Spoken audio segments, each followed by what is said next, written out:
The following program contains violence, disturbing imagery, nudity, and, oh my god, why are you even watching this? Just run away. This shit is going to give you nightmares. For real. Nightmares where you are running naked on a treadmill made of razor blades, and your third-grade teacher is pointing and laughing at you. And even if you survive the treadmill with your feet intact, she is going to tell you that you flunked the third grade, which negates all the rest of your achievements. The program is rated TV MA NSFW OMFG GAF TTV BYGAS. It is unsafe for epileptics. It kills lab rats.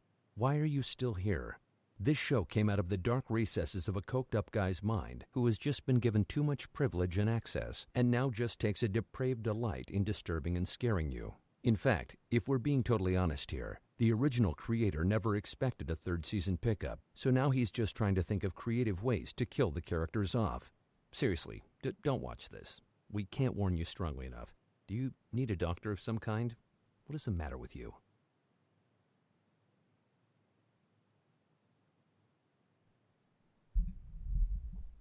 Oh shit. Oh shit. Oh shit. Y'all know what time it is.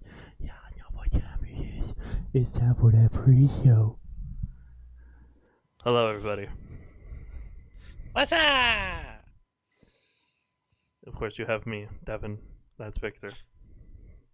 And before we go live with the show tonight, I do have an announcement to make regarding the EWA title matches. So, be sure to listen for those. Oh, come on. No chat box. Go away. Shoot. Just because a big part of me wants to actually, do a full recording of this and upload the entire show to YouTube.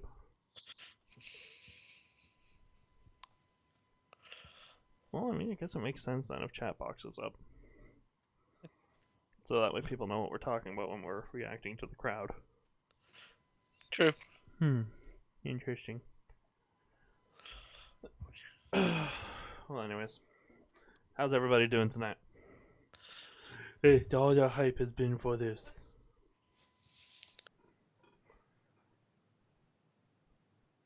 Wow, I can just feel the hype exuding from you, Victor. Not gonna lie.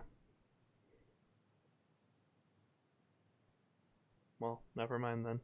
You're too busy being a quiet little boy. What? I was saying I could feel the excitement exuding from you, and I was just greeted with silence. I had to mute for a second. Ah, okay. Well, tell Sandra not in here. Tell her go away.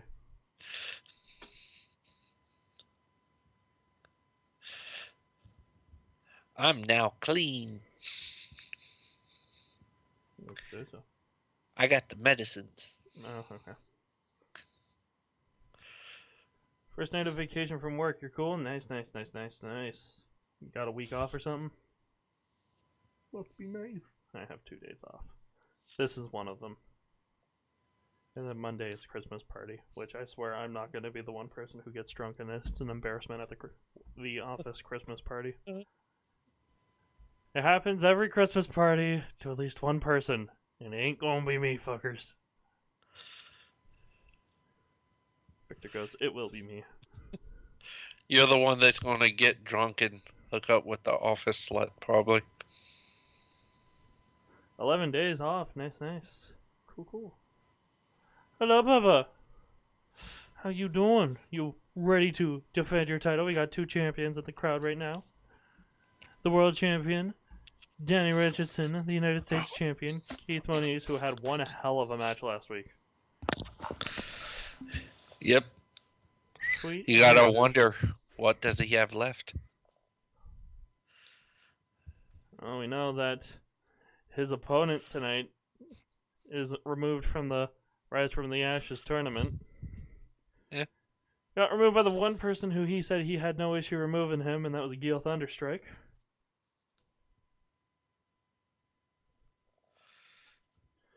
And guess what? The guy who I am fighting has never beaten you.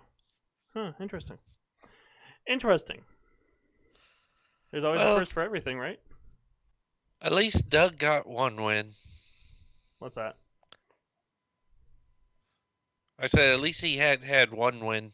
He didn't have the worst record in the tournament. Hashtag press F. Yeah. Poor Libby. Yeah. Hello, Miss Goddess Dawn. You're going to be defending your women's title tonight. So I hope y'all are ready for that.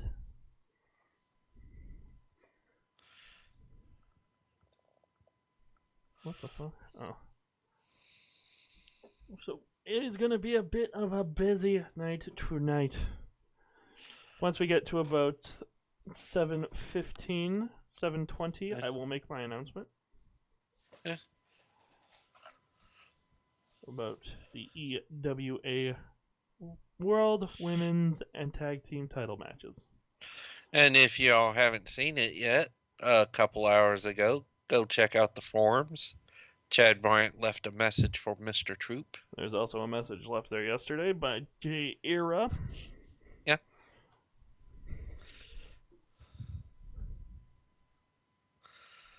But yeah. We gonna have a pretty good show tonight. We have Matt Prodigy's Open Challenge. That is returning once again. Let it be James Steele. Only stipulation is it has to be somebody currently on the roster. Hello, DJ, Mr. J Era, as we were just speaking of you. So yeah. Question is, who's answered that challenge? And then we know Rain Wright will be going up against a mystery opponent. Not so much an open challenge. We have an opponent for her, she just don't know who it is.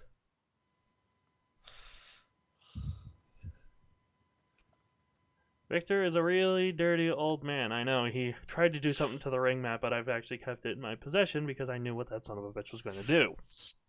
Victor. Did you at least clean your chair out first? Victor, I'm not going to lie to you, we kind of swapped chairs, so you're currently sitting in your own mess. Oh, God.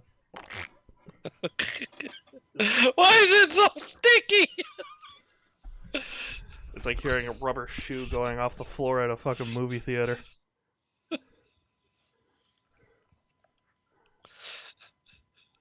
So yeah, we're gonna have a cool show tonight. So everybody just sit back, let the wares of the week just set aside, and remember that Victor may be a dirty old man, but tonight's not about Victor. It's never about Victor. It is about the competitors. And of course, get ready for this next season, which next month, January 4th, will be our next pay-per-view. And an announcement was made earlier tonight. For those of you who did not see it, the venue has been chosen. Ultimate Opportunity will be WWO's first pay-per-view emanating from outside of North America. Yes. As we go across the pond, as people say, over to the O2 Arena just outside of London, England. And we go. It's just one stipulation. Everyone that wrestles on that show must wear shitty little boots. So let's see what type of weird chants the crowds can come up with. Oh, hey, Don, I wanna know. I don't know how you managed to mess up that chant, but I just want you to know I'm disappointed in you.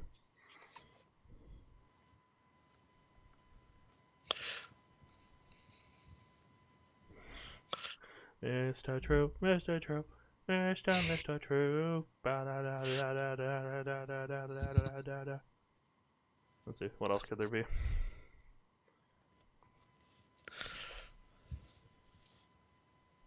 I want to think about something like Mario with mayonnaise, but unfortunately I don't see it.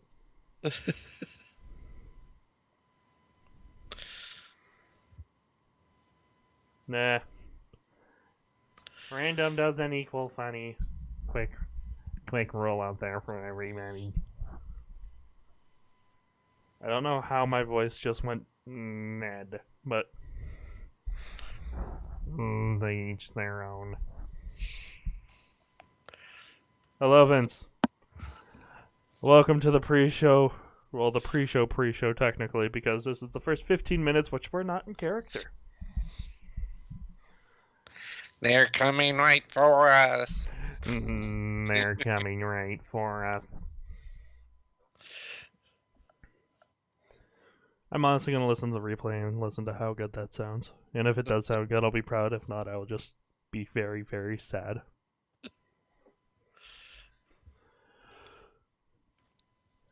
Hi, not Canadian champion. Hello, Mr. Donovan Payne. How you doing? How is a fellow Canadian doing? You know what's sad?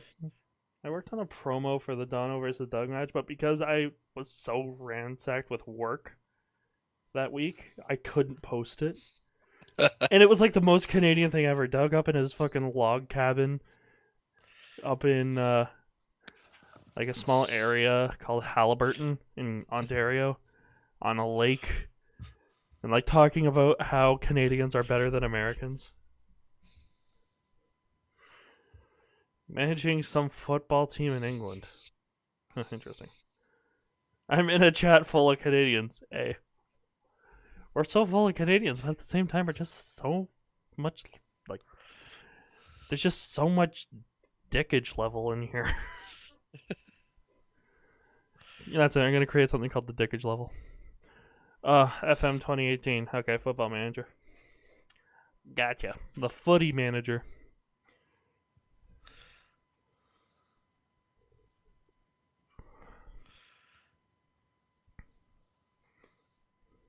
I'm guessing by football he means soccer, doesn't he? That's why I said footy. Okay. What the fuck? WWE now has a shopping network?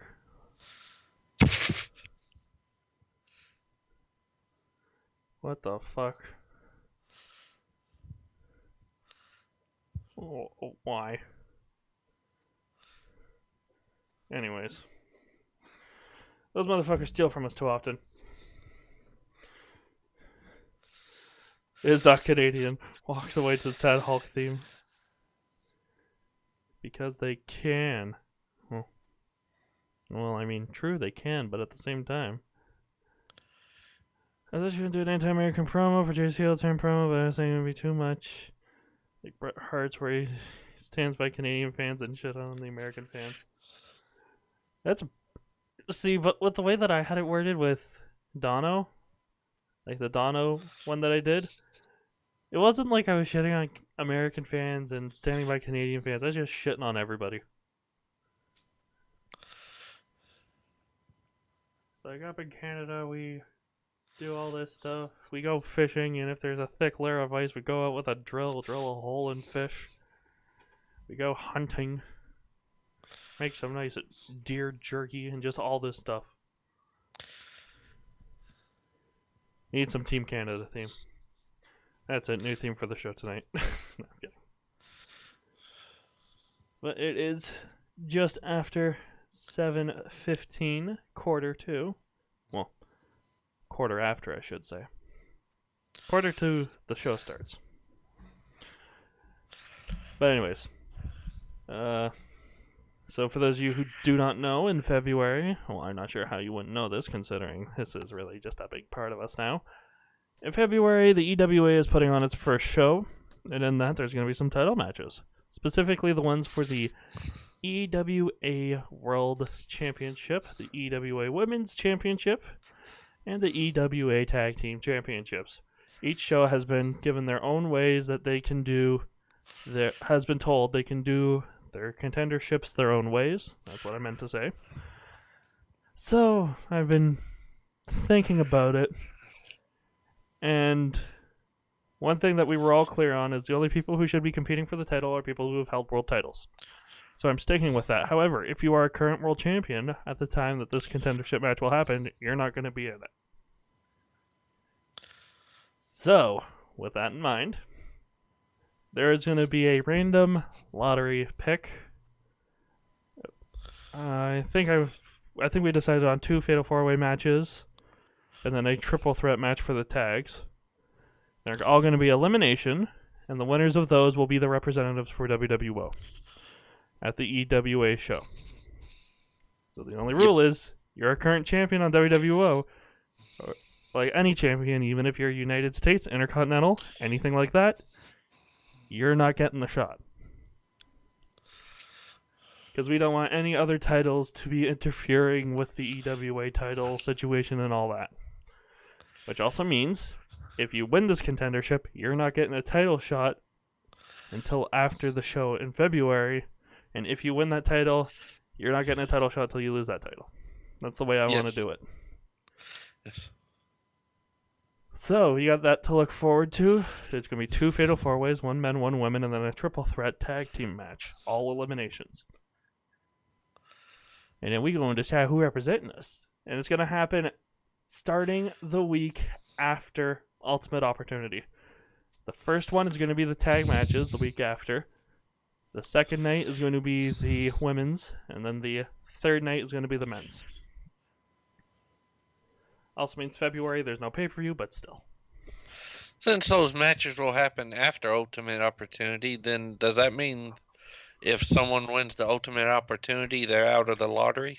If they win the Ultimate Opportunity, thank you for bringing that up, they will either have to, and their name gets drawn, they will either have to sacrifice their Ultimate Opportunity position, or their position will be given to someone else. So, like, let's say, for example, Prodigy wins Ultimate Opportunity. It's then up to him whether he wants to drop that Ultimate Opportunity to go for the EWA title, or if he wants to keep his opportunity and let someone else go for it.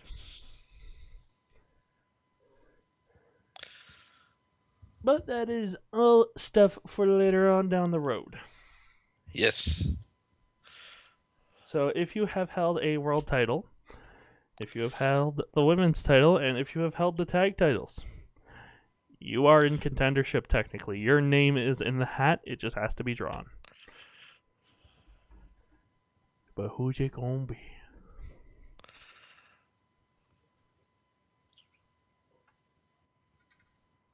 And of course, to whoever gets that opportunity for the EWA World title, please support them. If it's someone you don't like, I don't care. Show them your support. Yeah. It's for the greater good. Watch it be James Steele, Becky Steele, and Day One. James Steele, Becky Steele. Yeah. You won't support Doug. Don't know why. Oh, okay, fine, Devin. Thank you. Also, hello, Mr. Troupe. You got a match in a steel cage today, good sir. I hope you're ready. And the person facing you isn't afraid. Hope you're ready for that, too.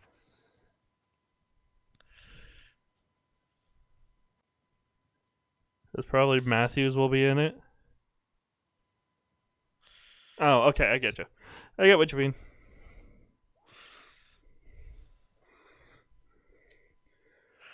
Ugh. It is 7:20. 7:21. We got 9 minutes to go. As the clock keeps ticking down in the background. You know, if I was a smart promoter, I would have just had like a little clock ticking noise going on.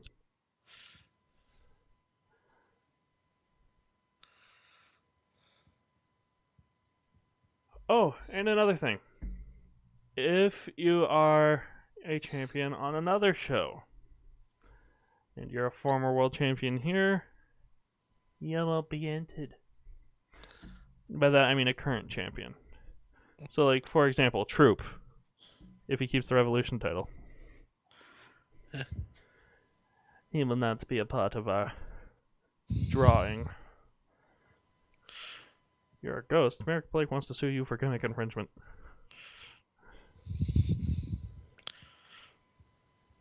I kind of got a question about that. What? About, say, if someone like Dawn is drawn by some chance, seeing as she's part of many companies. Mm-hmm. Hey, Victor. Yes. What's Dawn currently holding? She could lose it tonight or before the show. There's still another pay-per-view coming up. There's plenty of TV shows. True enough. It very well could be a case, but we'll burn that bridge when we get to it. Yeah, okay. And yes, I did say burn that bridge. On purpose. Burn it down! Alright, South Metal. With Death metal. With your whisper screaming. But yeah. Starting with next year, well, for the next show, Ultimate Opportunity, I'm going to start doing limited edition posters on the Streamlabs store. It's only going to be probably about 5 of them. So if you want one, that's your only way to get it. It's going to be starting... I'll probably start it next week.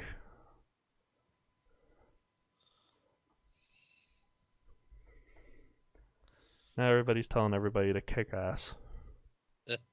Whatever happened to kissing ass to get your way? I hate that's no longer a thing. No one appreciates me anymore.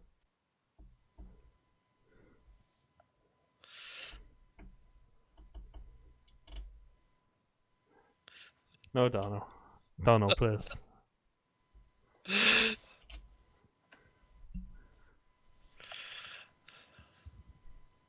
See, the only way I would kiss Dono's ass is introduce a Canadian championship and then just hand it to him and then never have it be defended. Just have him wear it all the time.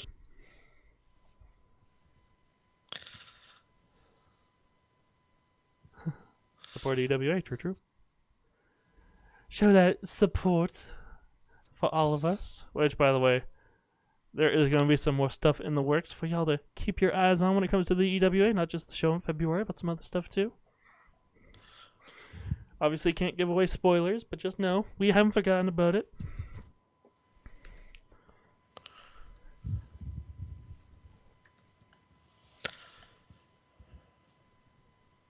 Hashtag trust. Hashtag Getty paid. Oh, get hyped. Like the $1 million championship, yes. It's just the Canadian championship. It's just a bottle of maple syrup strapped to an actual belt.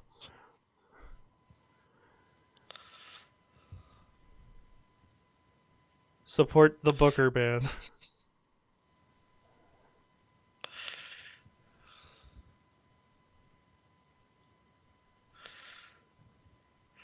Can I get some beers with it? Sure.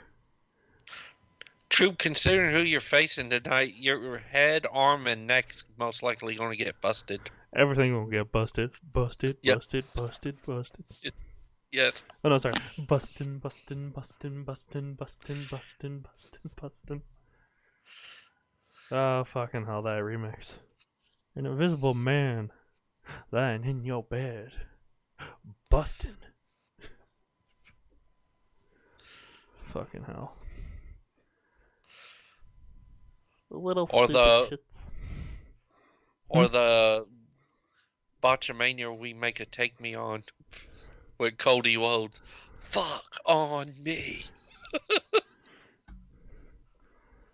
Bustin' makes me feel good. Hello, Ellie.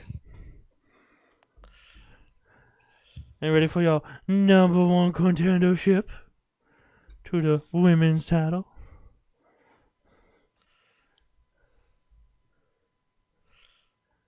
It's gonna be a good show tonight. I can feel it in my bones. Yes. Jen's been working hard on getting the card order in shape. Well, I've been securing some stuff over in the UK for us when we go there. And also getting some deals done. I'm sure a few of you had seen. There's been 2 new signees for this season so far. When will they come in? Only one way to find out. And that's to stay tuned every week to WWO Friday nights at 7 o'clock p.m. Eastern Standard Time. Yeah. And of course, if you want to fully support the WWO, make sure to get some of that, if I use the right thing, some of that merch. Got some t-shirts. You got a mug. You got a nice big pillow. I really want them for Christmas to introduce like a teddy bear with where you can like embroider a logo on it.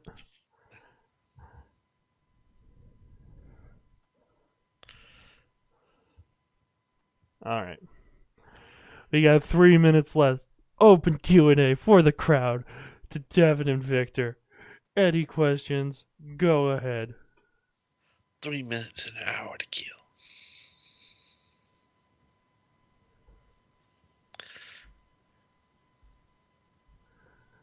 Can't wait to go all out instead of all in. Are you wearing pants? That's the secret, Dono. Am I? You will never know. Pants, what are those? Not gonna lie, I heard pants and my brain just mean what pants. What are they good for? Am I fucking going over? No, Nash. But can you steal the show? I don't know. Can you, Don? Can you, Ellie? Considering the matches on the show, that'd be a pretty big thing to do. I think tonight the show is just going to steal itself. All the matches Can you will be... steal the show? Can you start a women's evolution? Yeah, we don't need a women's evolution because our women have been treated fairly since the very beginning. Yeah. Is it true that you have injected a virus in WWO? Yes, and it's called gonorrhea. It's a sexually transmitted virus. Damn you, TMZ. Fucking TMZ ruining everything. Well, I mean, you're the one who told them that it was Sandra. You're the one who threw yourself under that bus. I just had to release a statement saying that it wasn't, and the fact that you have gonorrhea.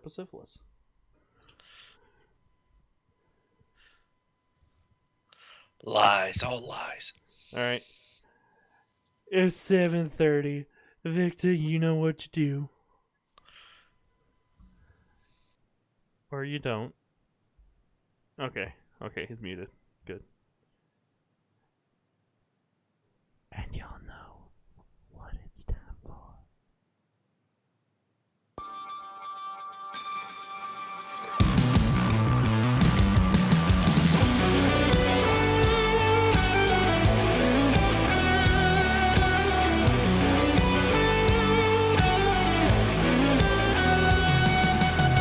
Broken souls on the city streets fall apart while the city sleeps.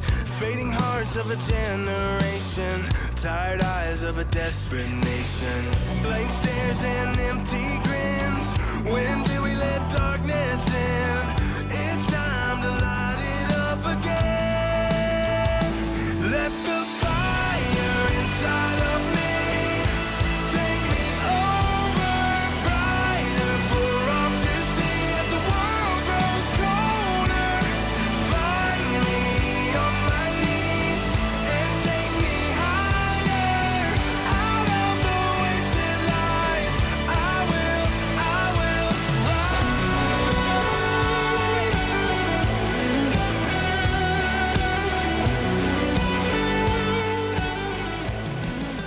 Hello, ladies and gentlemen. Welcome to WWO's Darkest Hour.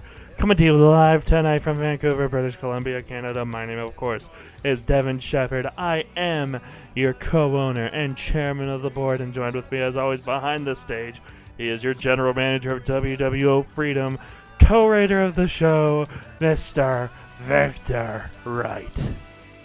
Tonight, like always, we are going to blow every other company out of the water with another amazing pay-per-view. Eat your heart out, WWE. Try to steal this shit, bitch. We are going to have one hell of a show tonight. And ladies and gentlemen, can you feel that hype in the air? We're getting ready. We're on that road to Ultimate Opportunity. It's going to be coming at you next month. We're going to see who's going to be going into that show with titles and who could possibly be in that Ultimate Opportunity match. But first, and it's a big but, we got to get through tonight's show. And we actually have a very stacked card for you tonight.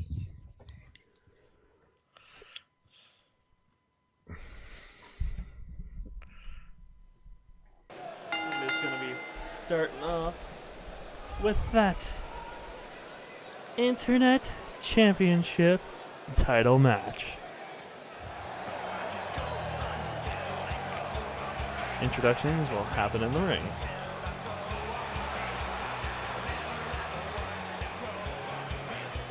Davey Rogers. Oh, go ahead. Tonight he's getting his rematch. Former champion. I'm going to say Davey Rogers lost that Internet Championship to Andrew Phoenix. Injured his hand in that match. Has been cleared by doctors.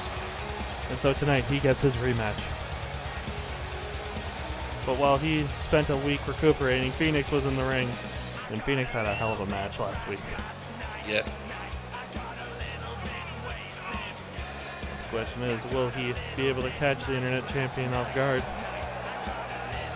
Will Davey Rogers be able to take that title back? Tonight he can make history, become the first ever two-time Internet champion in the title's young history. But in order to do that, he has to beat one of the workhorses of the WWO. Yes. This man.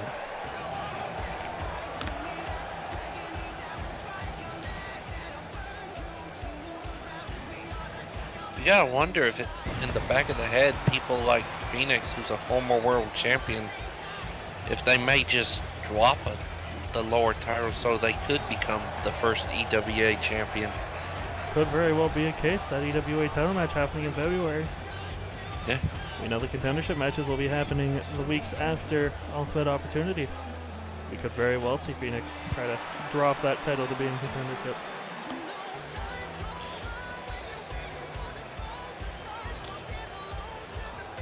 Right. Andrew Phoenix sporting a pay-per-view attire by the looks of it. Yes. That Got the blue and gold going. Internet Championship across the back of his jacket there as well. Something we've seen Phoenix do many times, have a belt around his waist. Yes. He's definitely one of the people looking to win, possibly the first person to win every title we've had.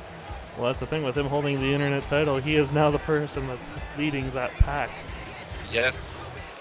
And someone you can easily say might be a dark horse in that race of Mount Rushmore. But ladies and gentlemen, the following contest is for your Internet Championship.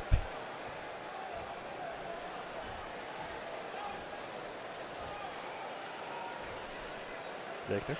The challenger. He's part of the famous Rogers family. This is Davey Rogers.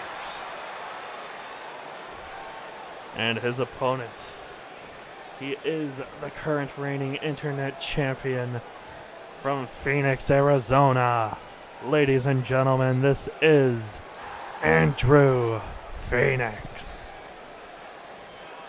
He's got the title in hand and he's ready to defend it.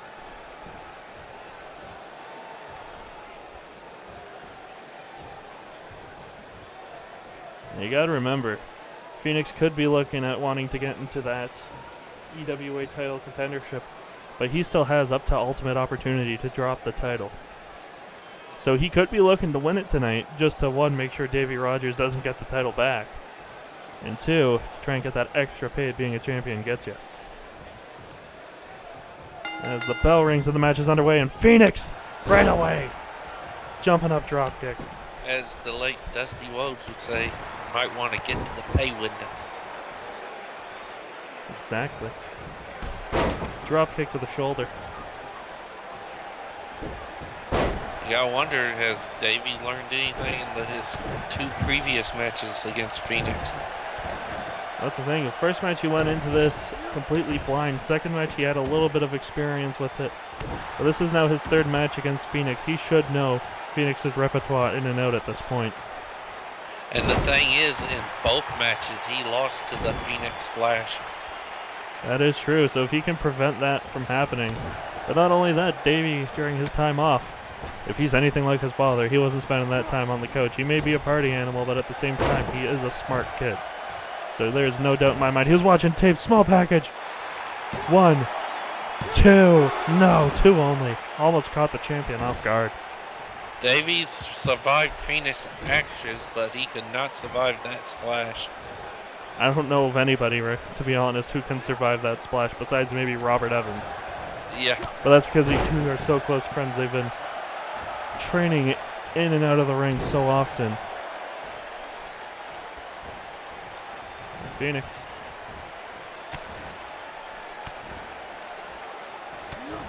Yeah, a lot of elbows to the those stomach and chest. superstars in the back leading up to those EWA title qualifiers. A lot of stars are talking about trying some new moves, maybe.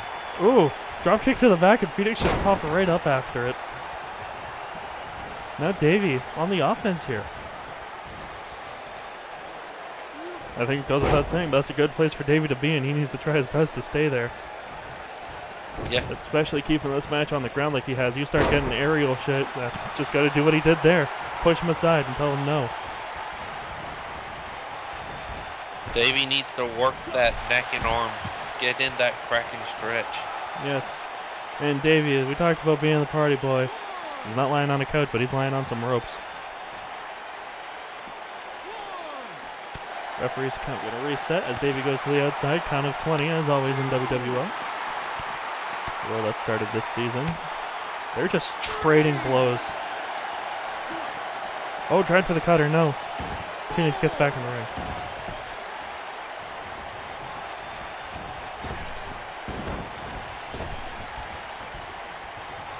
As good as Phoenix is, you might want to wonder, possibly is he overconfident since Davey has yet to beat him. That is true. We have seen Phoenix get overconfident in the past. That's how he lost that world title. Yeah. Started to think he was invincible. Icarus flew too close to the sun, and those wax wings melted, and they melted hard. Yeah, losing it. Backstabber. Defense. Oh. Rogers with the If cover. I'm not mistaken. Got him! Oh. Davey One Rogers. I believe Faith Warriors calls that shipwrecked. Yes. Wrecks the ship. Avenger Phoenix takes the title back from him. Ladies and gentlemen, your winner and new Internet Champion, Davey Rogers.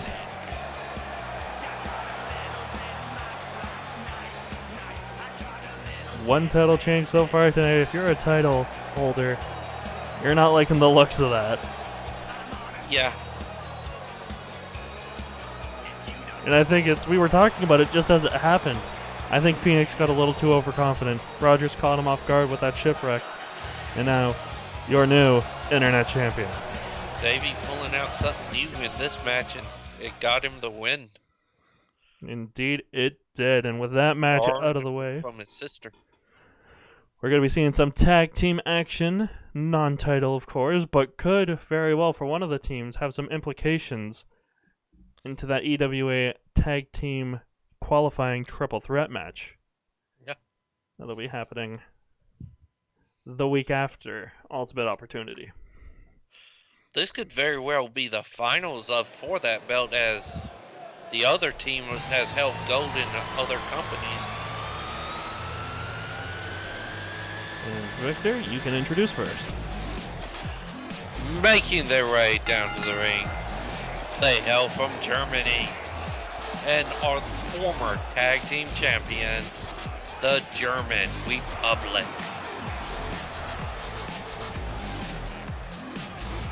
Easily one of WWO's most decorated tag teams in its history. Season 1 they formed, broke up in Season 3. Season 4 they reformed and have been on a roll ever since. Out of all the lottery matches, the tag match could be the deepest, because we have had so many great tag team champions. That is true, but you also have to keep in mind, in that lottery, it could be any tag team from WWO's history. You could see Yes. the reformation of Prodigy and Turbo. We could see some Season 1 and 2 guys come back. Very Possibly. well could. But two people we will not unfortunately see in that match are these two. New additions to the WWO roster and making their way to the ring. Devil Perot and El Pollo Loco, Team Fuck Yo Masks. They may not be able to represent WWO, but they could very well represent RWR, as they've held multiple titles in that company. That is so, like true. I said, Yeah. this could very well be the finals, possibly.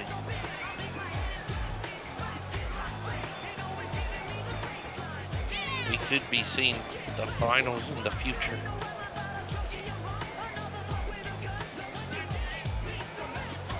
Well, that's the thing. And if these two do main event, or do finish off that, I should say, that tag team portion of the EWA Championships,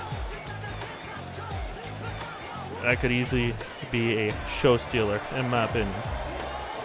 This could very well be the show stealer tonight. Yeah, very true. These are two very decorated tag teams. One here, a WWO Originals, the other International Stars. And Aaron White just tossed Devil Perot in the air. Aaron's just introducing him. Hey, welcome to WWO.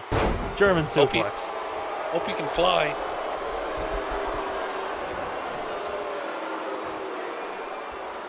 Now just stretching out that back.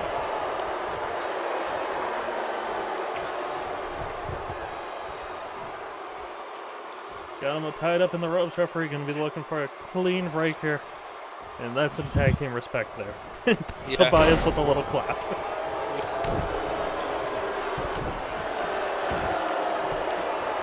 You know the German Republic knows about fuck your mask reputation. Oh, absolutely they do. They know this is no rookie team that's going to be an easy night for them. I think anybody who goes up against Team Fuck Yo Mask with that thought of them is just looking for a loss. Yeah. Double super kick. And that's what you gotta watch out for from Mask. All those double T moves they have. Yep.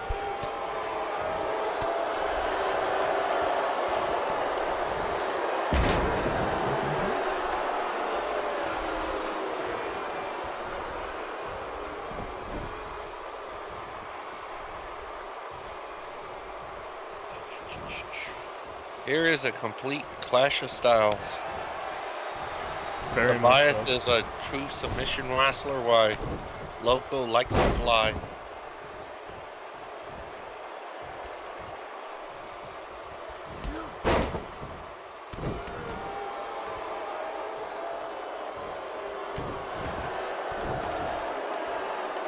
Sorry about that. Just had to fix some production stuff with Freight Train and BD. Choo-choo. And Tobias gonna drag him back into his corner, but El Pollo Loco able to get out of it. And he's gonna send him hard into that corner. Oh! The vertical leap of El Pollo Loco. Uppercut.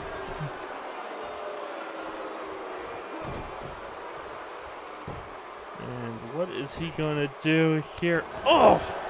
Wrecking ball leg drop. Loco may Top be rope. possibly the smallest man on the roster, but he can go against anyone. He can. You want to talk about Spitfires? He is Yeah. definitely one of them. It's sent into the ropes. Oh, drop kicks the knee. He has taken some of the monsters in RWR to the limit. And there's some And very once big again- boys over there. That vertical leap. Showing off the athleticism. Drop kick to the face. And now, doing what you gotta do to Tobias. Keep him down. Keep him grounded. You should also stay on him, but I think El Pollo Loco is talking some strategy there with Devil Perot as he tagged him in. Of the obvious power of the team. And Tobias looking to send him into the corner, but Devil Perot not going to let him. I think right now it's just the divide and conquer strategy. Keep Aaron out of the ring. And Devil Perot showing off some of his agility too. Hey, I can do flippy stuff too. Try to stomp him in the corner. Tobias got the hands up.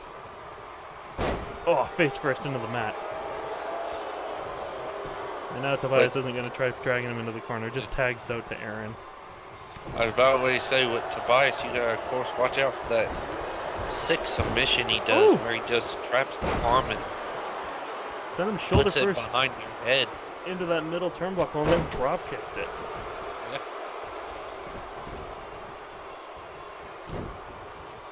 Well, stomped his chest. And again.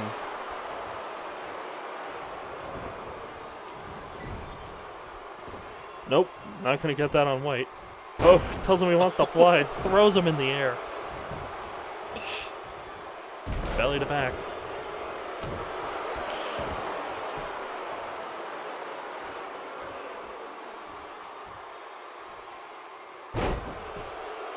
White is a very underestimated powerhouse. He is showing his power here tonight against Devil Pro. He hits him with the Dragon Screw Leg Whip.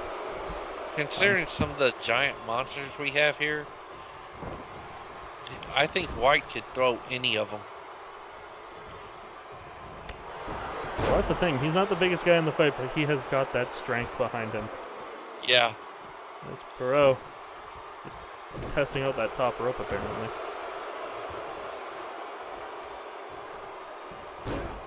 And flips over White.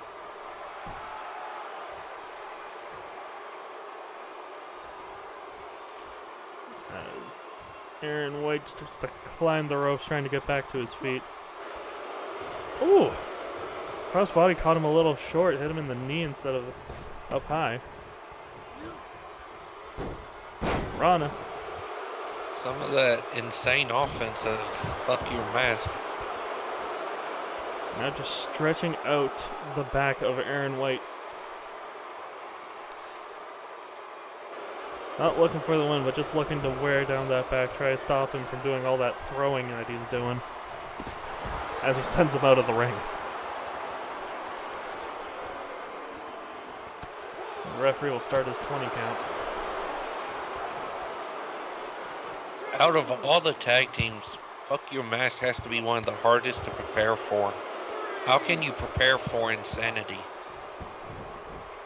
Just ask anybody who's faced Traven. Yeah. You don't prepare for it. Yeah. You just go in there hoping for the best. Sends him into a Open neutral one of corner. your hits, knock them out. Oh god. Oh, turnbuckle spine buster. And again. And a clothesline takes down Devil Pro. Like I said, he is one of the deceptive powerhouses here. Armbar. Trying to pull that arm out of its socket.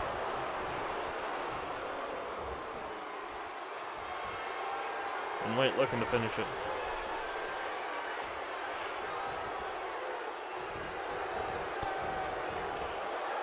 Oh, what the hell? Oh! Oh. Jesus Christ! Cover. One only. Dear God!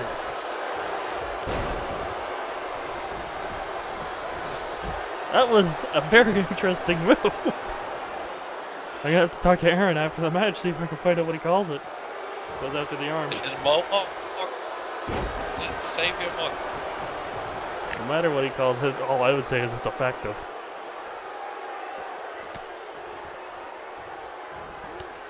Kick to the side of the head of Devil Pro. White gets back in the ring.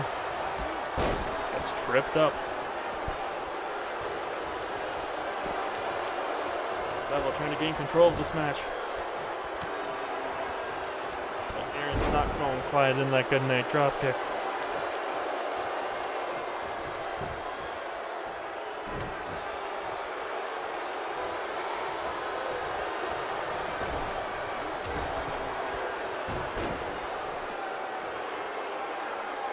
Well, Devil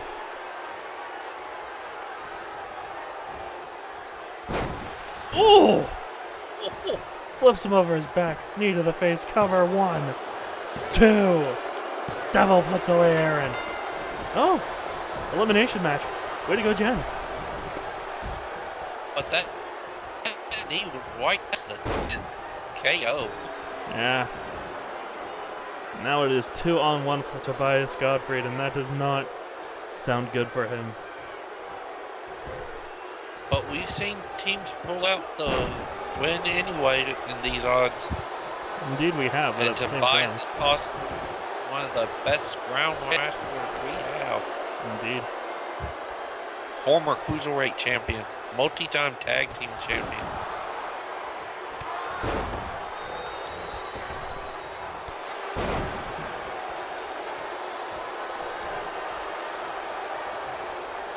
And one of everyone's favorite announcers when the few times he gets the mic.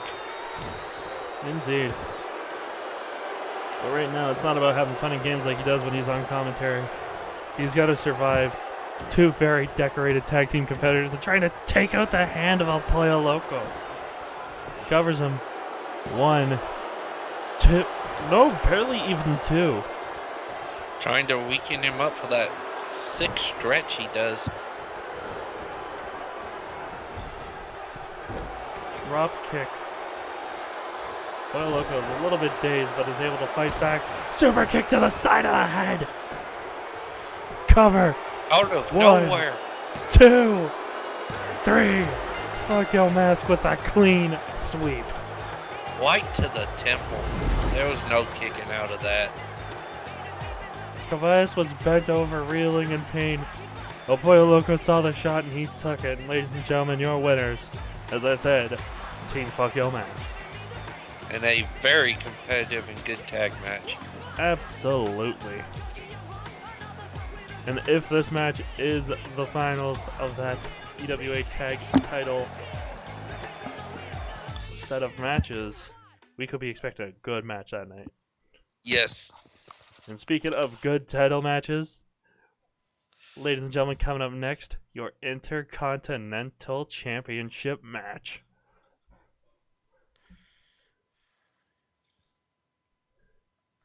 A man who has been fighting for a title since he first came here against a man who is, without a question, the future of the WWO. Yes. Well, you can easily say both of these guys are the future. True, but one of these men has a title, so... Yeah. He's already getting to that point, Yeah. I guess. Yeah. But first is his challenger. Oh, pay-per-view attack. Makes sense.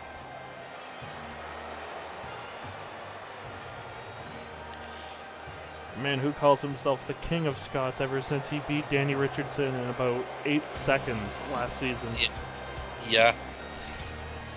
Ever He since has that- one of the sickest one in boots we've seen. He just put so much oomph behind it. And it was after that match occurred that he really got an ego and confidence boost that has skyrocketed him into where he is now competing for the Intercontinental Championship.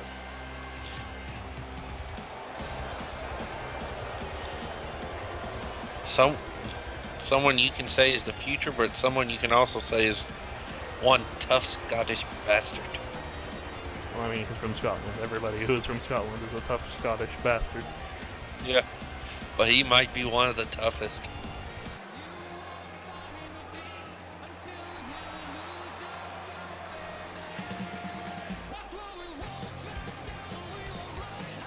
And here comes the champion. He's not Scottish, but he is tough as hell. Yeah.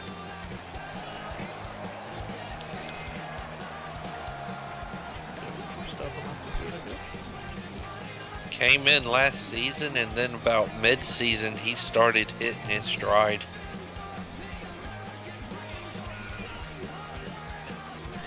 Possibly one of the best rookie years you can say someone could have. Debuted mid-season, but that's the thing. He had one of the best years, rookie years, of anybody on the roster who joined that year. In his third match, he was part of a main event. A tag team main event Nope. with Chris Smith, and he got the win. Yeah. Some But people no. just have it. And he has definitely won. And ladies and gentlemen, this contest is for the Intercontinental Championship. First, the challenger. He hails from Glasgow, Scotland. He's the King of Scots. This is Travis Sanders. And his opponent, he is the undeniable future of the WWO from Boston, Massachusetts. Ladies and gentlemen, this is Adrian O'Reilly.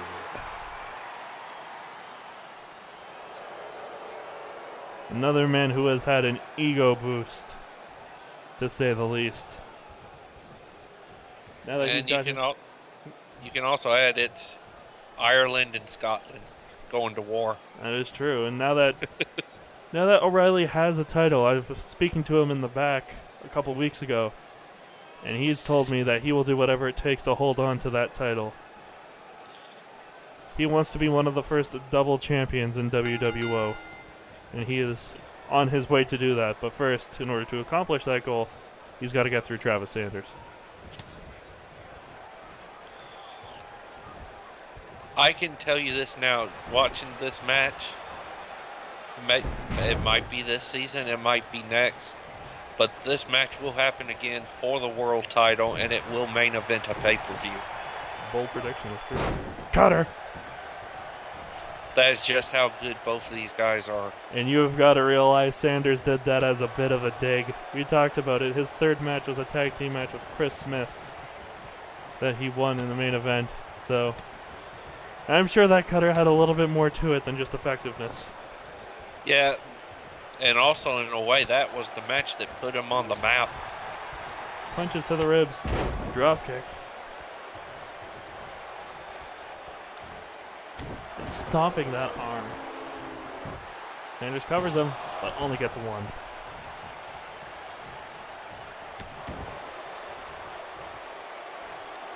But even before this match, speaking to Sanders earlier tonight in the arena, he's talked about how he doesn't go to a show just to be a part of it and have a good time. He goes to a show to take titles. Yeah. And he understands the people who have won the Intercontinental title as their first title. You look at the guys like Chris Smith, Matthew Prodigy, even guys like Tyler Turbo. The first title they won was the Intercontinental title. Singles title, I should say. So he wants that same opportunity they have been given, and he knows the Intercontinental title is the chance to get up to that level. Ducks down, misses the drop kick. Sanders holds on to the top rope. Oh, airplane spin. Just making O'Reilly go limp. I think Sanders is a little tired. No, he's going to reverse it. Jesus. Also, this was a move of one of Sanders' idols, Waddy Piper. Indeed. One of his top moves, that airplane spin. Sanders discombobulated himself there. Dragon screw leg whip.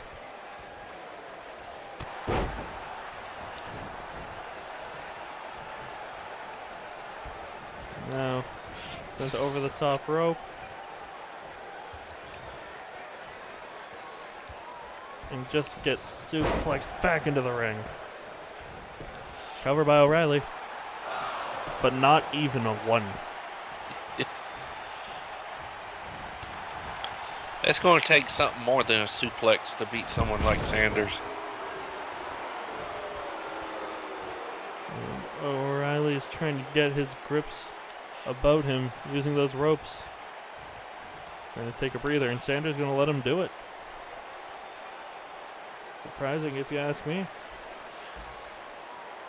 Could be a little bit of that, not so much UK pride, but Ireland and Scotland are very close to each other, so it could be a little bit of that pride there showing off.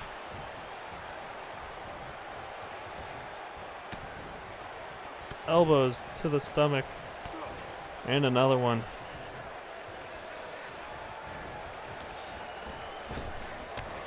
Dropkick. Well placed drop kick. Sends him to the outside. Takes down Sanders and O'Reilly. Gonna try and use the outside to his advantage here, probably. Which is a smart move. You have that count of 20 to play around with. Yeah. But the thing is, it can also bite you in the butt, too, because you'll get hurt out there, too. Oh! Oh, Sanders super kicked him and his head hit the stairs. Oh, that echoed through the arena.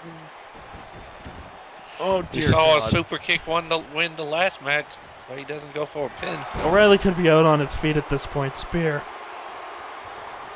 Oh, that thud off the stairs. 1, 2. And O'Reilly's still able to get the shoulder up. And Sanders is shocked. Up. We could see the reboot. Could be looking to cause some more trauma to the head. Reboot incoming. Gets him. And he got all of that, too. O'Reilly We might is- have a new champion. O'Reilly is busted open as the referee counts 2. No! Oh, 2.9. Oh, and Sanders is going to argue that one until the cows come home. Got him up on his shoulders. Gonna go for another airplane spin. Does he have enough in him to spin the other way? Yeah, he does. Obviously not as fast as the last one. He's been through a hell of a match with the first one. And then just drops him. He is completely discombobulated there. But it could come back to cost him.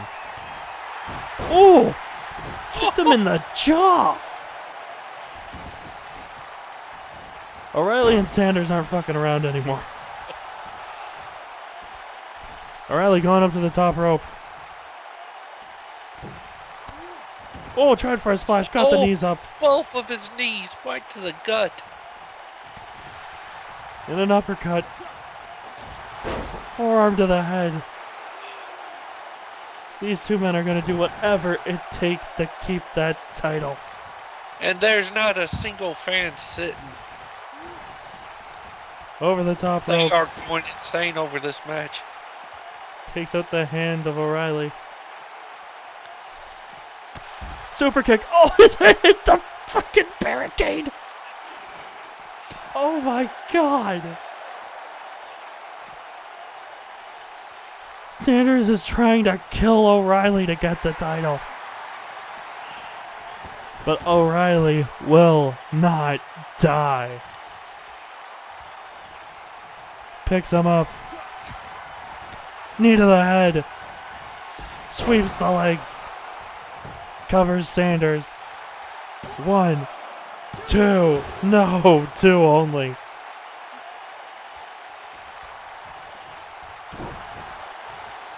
And O'Reilly with that shoot knee to the head thought it was it after he tripped him up. Back body drop. And Sanders trying to measure him. Takes out the knee though, does O'Reilly. Oh. Oh no. Fighting out of. O'Reilly may have been thinking airplane spin and Sanders says, fuck you, that ain't happening. That's my move. Gets him in the corner. Whips him off. Back body drop. Trying to show off some of that strength. Spear. And he's not covering O'Reilly. He wants to make sure this match is good and done with. Sidesteps the big boot. Or the wee boot.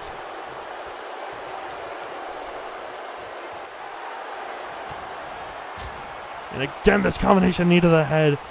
Sanders is out. Cover. 1, 2, no! That knee to the head would put most people on the mat for a count of 10. But Sanders, that Scottish thick head is still holding still. Triangle! Triangle choke! Could be looking He's to got that choke. shin wide into his throat. Could be looking to choke the life out of Sanders. But no.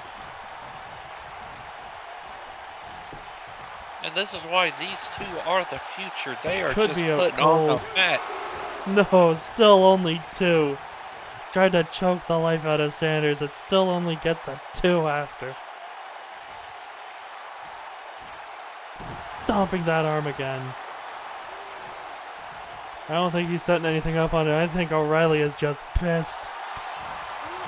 Looked like he was going to go for a guillotine, but got blocked. Brainbuster. Oh. And Sanders is feeling it. He's getting himself fired up here. Clothesline. Clothesline. And a jumping one. Putting all of his weight behind it.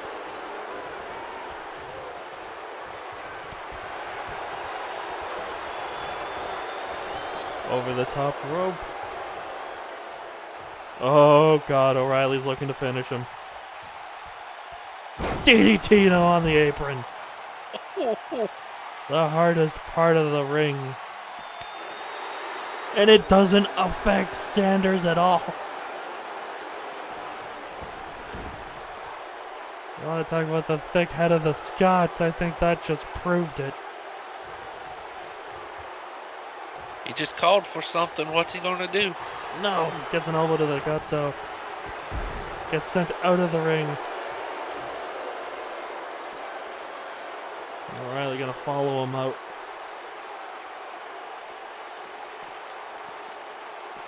You gotta remember, countouts and disqualifications are technically up to the referee's discretion. So I think he may just go until we get one of these two men as your victor.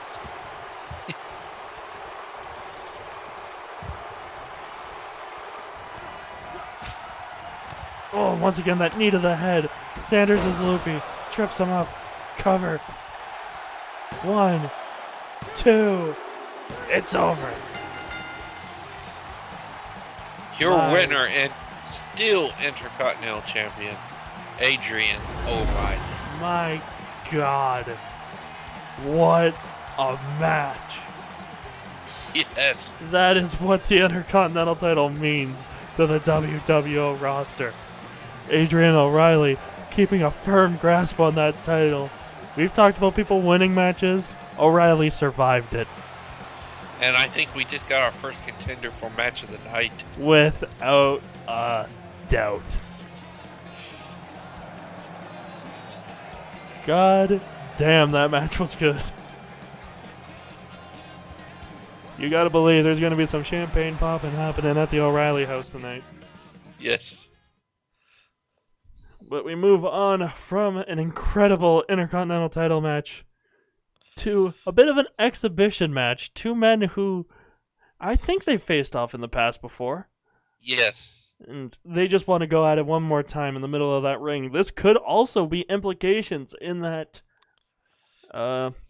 random lottery that's going to be happening to determine who's the WWO representative for the EWA Championship match. In a way, you can just say this is a rankings match in the world title division, pretty much. Very, very true, too. I'll introduce the first person. You can introduce your son, making his way to the ring. He is the RWR Intercontinental Champion, DJ Kraft. He's also a former Legacy World Champion. Yeah. After how great that last match was, I kind of want to see Kraft versus O'Reilly. Battle of the Intercontinental Champs. Ooh.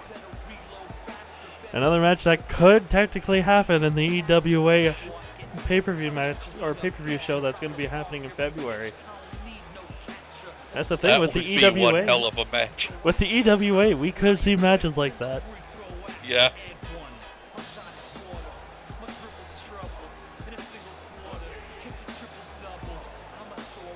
Kraft.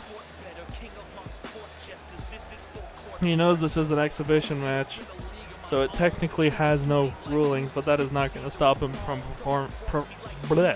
performing at 110%. Yeah. Win tonight can give you a ton of momentum in the world title division, or one of the many title divisions we have. Because both of these are world-class top stars. And his opponent, hailing from Hollywood, California, this is Stephen Wright. Thank you, Gil Thunderstrike, for that host. We're going to see if tonight, if Kraft will receive some of the era of righteousness. Or will Stephen Wright do the inevitable and bow to the king?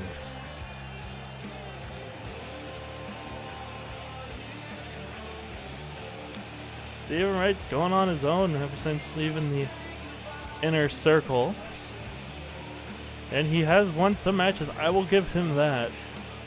But at the same time, is this new personification of Stephen Wright ready for a guy like Kraft? It's hard to say. Well, he was the finalist in that world title tournament we had leading up to this pay-per-view. He almost came to be the main eventer tonight. Indeed. Well, unfortunately, almost, or close, only counts. I mean, horseshoes, hand grenades, and nuclear weapons, and this is professional wrestling. Close gets you nowhere. It's all about those W's and those L's. And strangely enough, originally Kraft was supposed to be in that tournament, and then darkness happened. Yes. Stephen Wright, fucking darkness. DJ Kraft, fucking hell. Why'd you have to bring him up? Separation, but Kraft punches Stephen Wright right across his nose. DDT. This match is just look at both of them.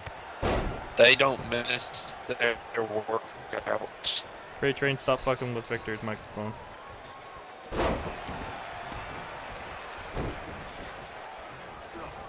Freight Train is apparently messing with the robotic functions on your microphone again, Victor. Am I back to normal yeah. now? You're Okay. lagging a little bit. I'm just trying to make sure Freight Train stops that. No, Freight Train. Choo-choo. Bad Freight Train.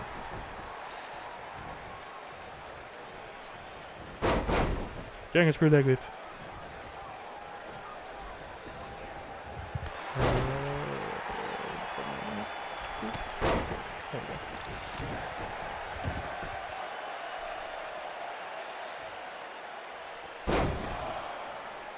And Kraft is just taking it to Stephen Wright at this point.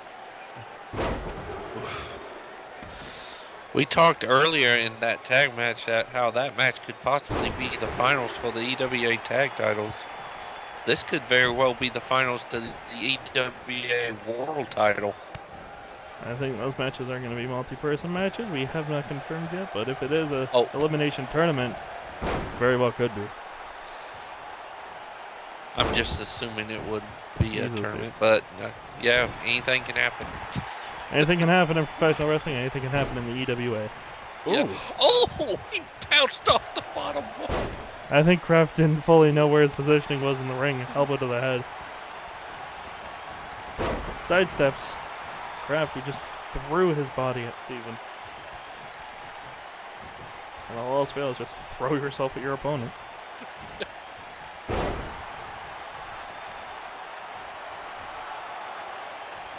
And he's feeling a little bit of Seth metal. No, Luke, you will not be having people representing two brands. Or multiple brands.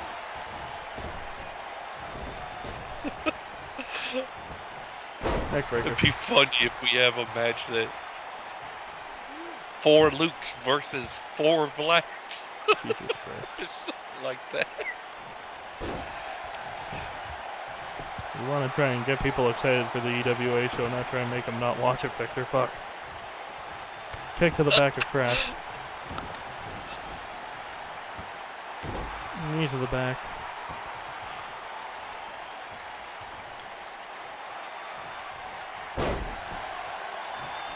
Ooh! Ooh, triangle! And he's got it locked. Steven trying to outpower Kraft. Gets it. But the damage has been done to the arm. Northern Lights. It doesn't hang on.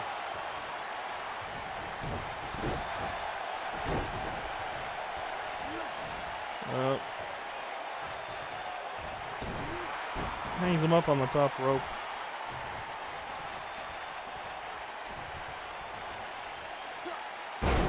DDT. Plants him. Cover. One. Just one, though. Just stomps that arm. Oh, Steven pulling out some flippy stuff. Suplex. And Kraft kips right up. These two are just Sling trading blade. shots at the moment. They are going all out. They Like I saw said- that last match and think they can top it. And like I said, this is just an exhibition match. So it does technically have no rankings, but at the same time, these two men just like to deliver on every show they're a part of. Oh, right stuff. Cover. Uh-oh. 1, 2, no. Oh! But that was 3. Wait, are you sure? Okay. Shout out to Rain. No, more of a shout out to Cisco. That was technically Rain's move too before she changed it up to the downpour. That's true.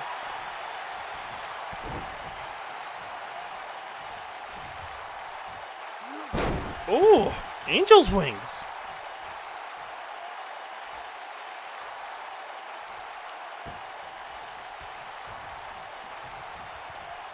Kraft picks up Steven, stiff punch to the head, and a second one.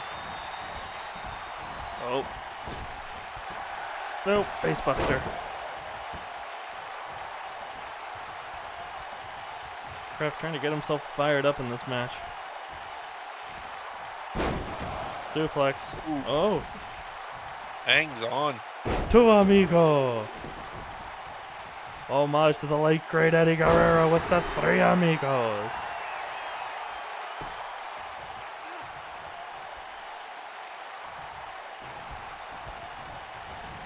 Over the top rope.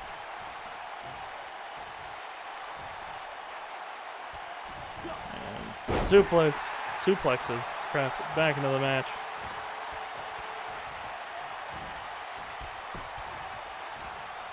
Uppercut. Sends him into the corner. No, it sidesteps him. Caught the leg. Arm drag. Oh. Kraft killer. Gets him.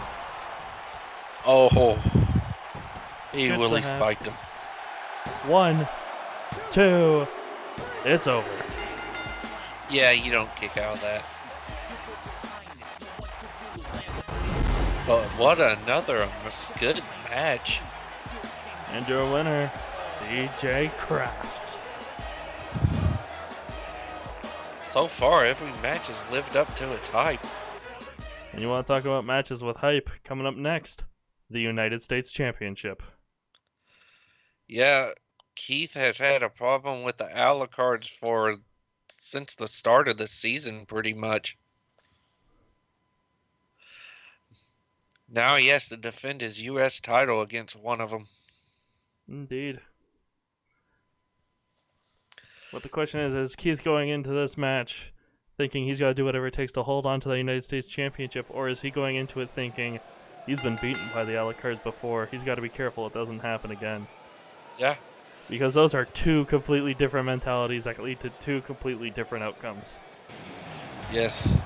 And in what shape is Keith in after his last man standing match? That's another thing you got to take into the equation as well. Especially when you're going up against a man the size of Lazarus Alucard. Yeah, we saw Doug and Lazarus just sitting back, relaxing, drinking beer, and watching that main event last week with smiles on their faces. And for good reason, too. Yeah. Keith and Danny pretty much died.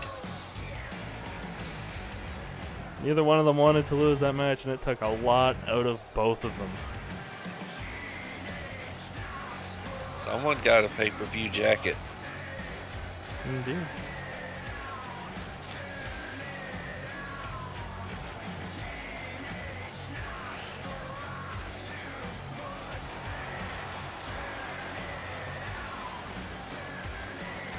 And Lazarus, you see coming into this match full of confidence, full of swagger. I'm pretty sure he has a good feeling that United States Championship is coming back to the Alucard clan. But he has one hell of an opponent to beat in order to do it. Looks like someone got a pay-per-view attire too. Representing that red, white, and blue.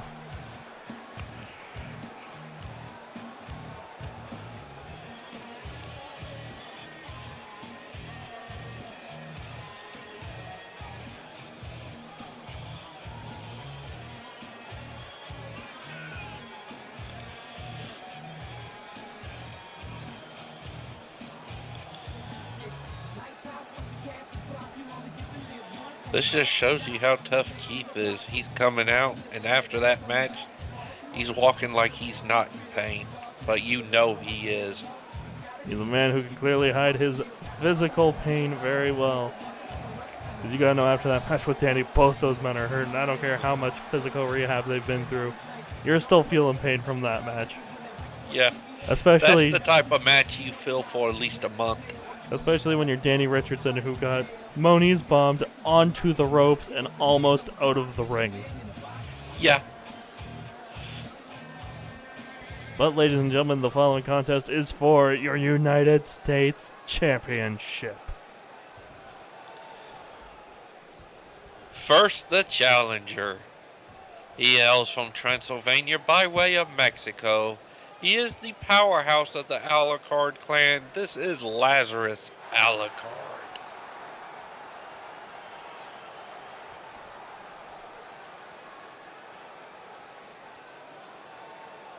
And his opponent.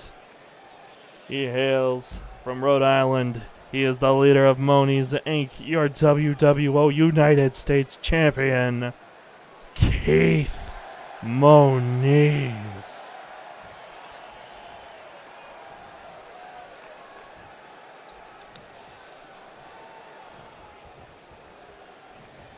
And Keith looking down at that title. The look in his eyes tells you he has a good feeling he's going to be seeing that title again after this match.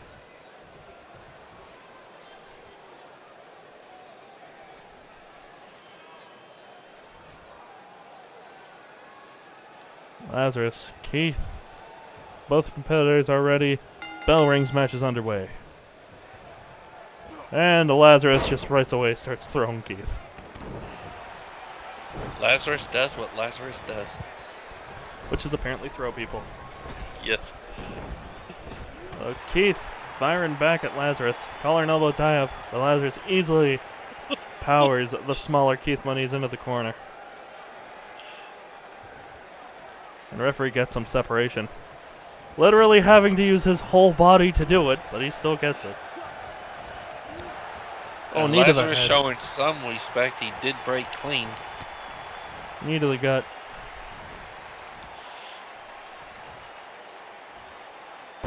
Ooh, Samoan drop. And a kick to the back. Got him dazed in the corner after that elbow. That sidesteps Keith. And a combination coming up here. Oh my god! And Lazarus is saying he's done. That ending knee shot, Jesus Christ. Just points at Keith's face and says, come on. And eats a Michinoku driver for that taunt as well. Now Keith's wrenching the neck of Lazarus.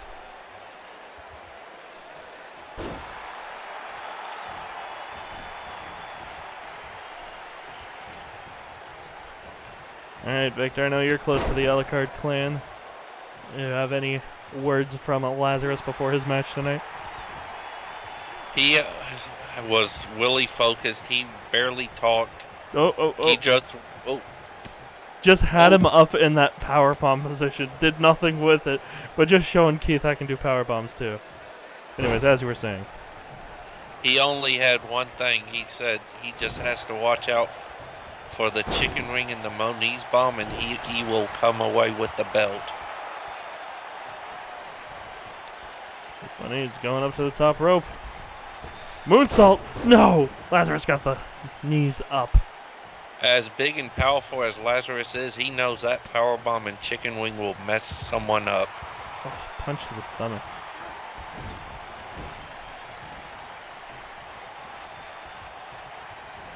Pushes him off. Oh, Jesus. Dropped him like a sack of potatoes.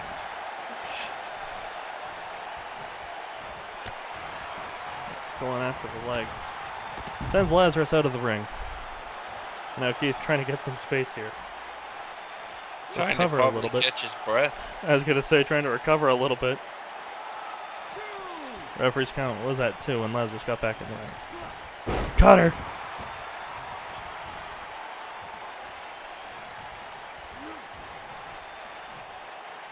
Oh, God. I don't think we've ever seen Lazarus do that before. Hangs him up on the top rope. Suplex. We're seeing a lot more aggression out of Lazarus tonight, which is a bad thing for everyone. Oh, Impaler. Covers him. 1, 2, no, 2 only when he's able to get the shoulder up.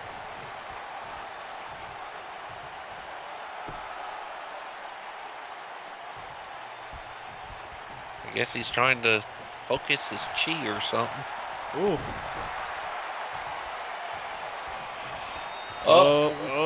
Vampiric spike! No! Oh, he Moniz reversed it! with a vampiric spike. Covers him. 1, just 1. If anything, I think that more likely pissed Lazarus off. He spiked the vampire, but it did nothing. Yeah, DDT. you do not beat him with his own move. 1. No, just 1. Oh. Go forward again. I think he's Middle of the ring.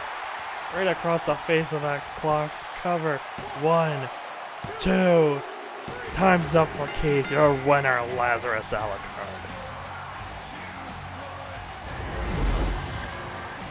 And if I'm not mistaken, that is Lazarus' first title in like 2 years. Season 3, so 3 years. 3 years, yeah. Absolutely incredible match from Keith Moniz, but you've got to know he's still feeling the pain from that match last week. Yeah, we talked about it last week about how brutal the match was and how happy the contenders had to be, but I think that just shows it, and if I was Danny, I'd be very worried right now. But at the same time, if you're Danny, you're going up against Doug, who did lose his match this past week to Gil, which was one hell of a match in RWR. Very this past true. Monday. So both men are not going into that match at 100%, so maybe the two sides could balance each other out. It is hard to say. But ladies and gentlemen, coming up next, another member of the Inner Circle, Matthew Prodigy, his open challenge, coming up. And I say, in a way, you can call this a WWO original, the Prodigy Open Challenge. And ladies and gentlemen, the following contest is scheduled for one fall, making his way to the ring first. He hails from Vancouver, British Columbia, Canada. This is Matthew Prodigy.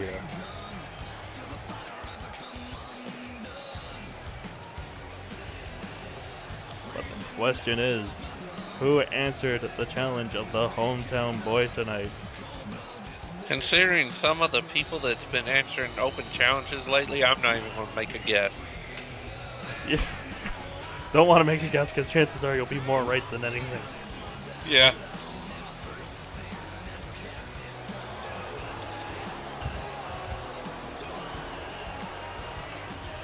In the crowd, you're hearing a nice mixed reaction from the hometown.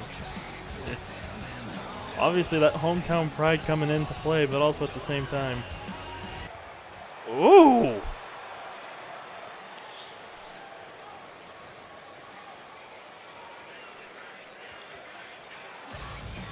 All yours, Victor.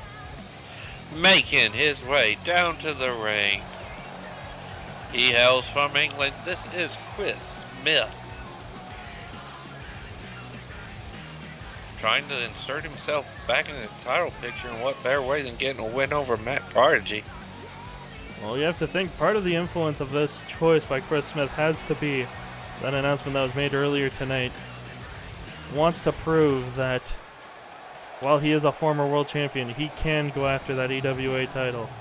And who better to prove yourself against than easily one of the most dominant champions in WWO history? Yeah. But in his own right, Smith has held maybe just as many titles.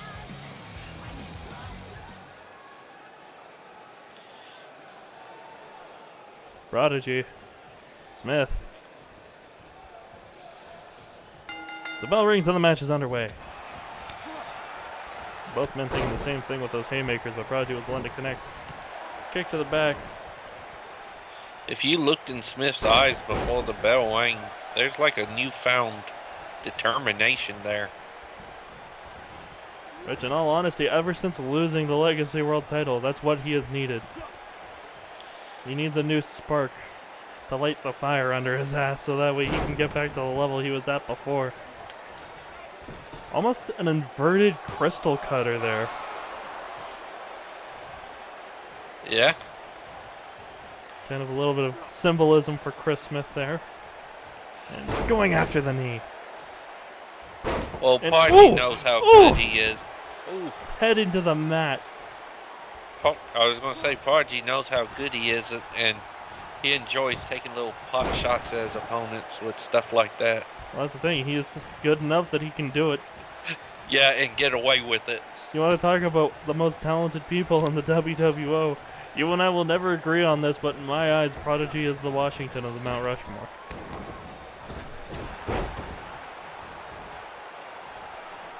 You will always think it's Steel, but I was going to say, considering he has yet to win a match this season, I'm kind of have to agree with you. clothesline, cover. One. Just one, though. Still needs to find his footing this year, it seems. Oh, kick to the head. And a clothesline.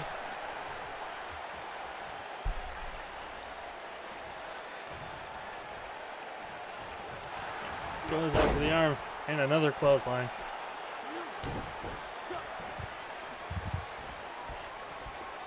Oh, we got some of the special guests calling Prodigy out tonight, saying he's not the best from Vancouver. Well, I mean, one of the people who's calling him out is in the crowd tonight, whereas Prodigy is in the ring, so. Reverse DDT. Stomping the back of his head. Smith with the cover, but just one. And unlike some other companies, we won't kick you out of the ring. We'll just jump the barricade and slap you for talking smack. Indeed we will. Yeah. We'll send Fear out with one of his meat hooks. Notice how there's no security at ringside? Yeah. That's because our superstars are more than willing to defend themselves. Yes.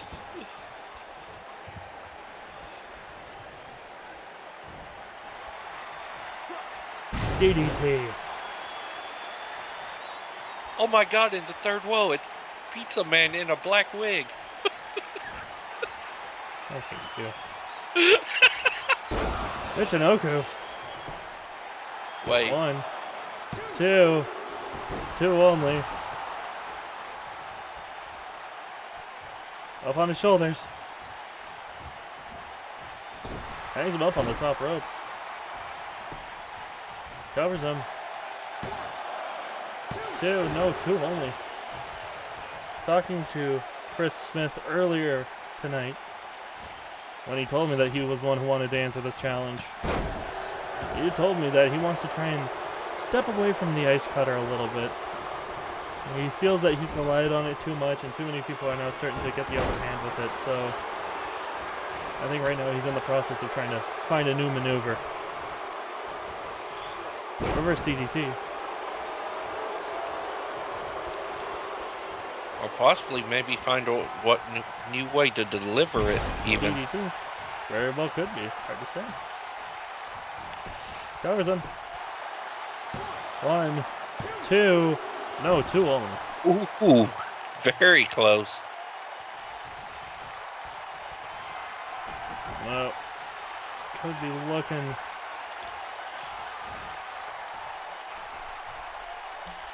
Sort of a sit-out Death Valley driver. Cover. 1, 2. 2 only again.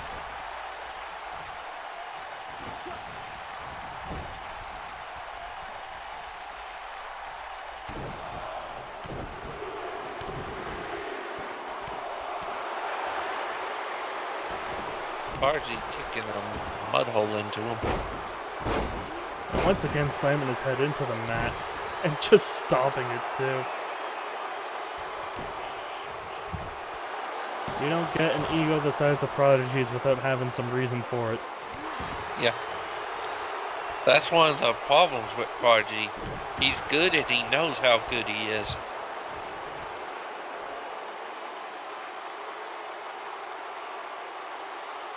Prodigy just taking some time to admire his handiwork as Smith rolls out of the ring.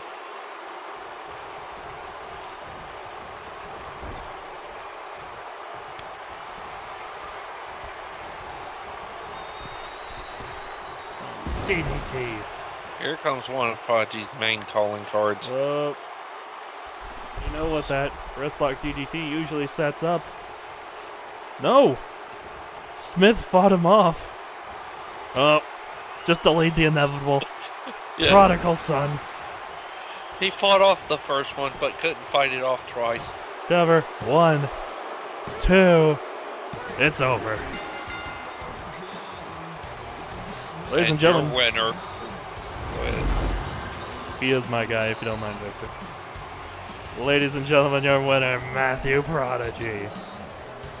Inner Circle member. Come on, man. You should remember this shit. He's my boy. But still, Smith with a pretty impressive showing, but was not able to put away Prodigy. Gotta wonder who's going to be answering that open challenge next week. Yeah. Well, we've seen some good rap tonight, but coming up next, it's time for the brutality. Indeed. Microphone cut out a little bit there, but I understand what you were saying. Coming up next, hardcore title.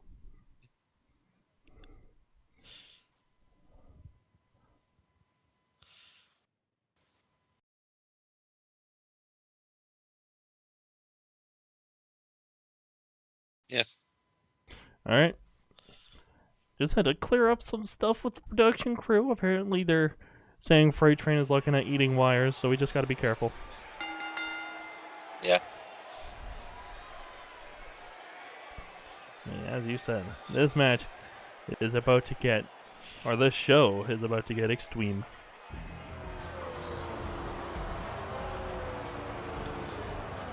And from what I understand, Maxwell and Olive from Hell dedicate this match to Don and Paige. That's a little creepy. I can think of a certain person with a shovel who wouldn't be very appreciative of that, but anyways.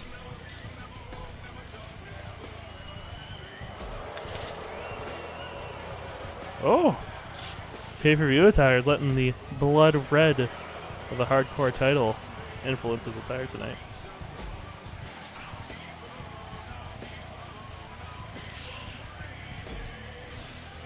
Sort of like O'Reilly came in last season and immediately made a name for himself. Your microphone's cutting a little bit, but you should be good. Alright. Just a little bit of clippage. NBD. Freight Train's just currently flossing with the wires. He hasn't eaten them yet. Nor hopefully will he.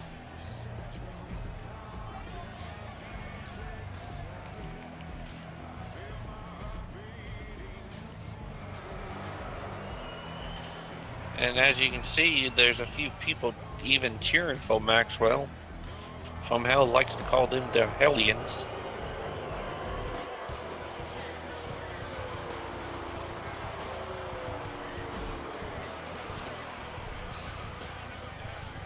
Maxwell is just feeling very fired up right now, as you can tell.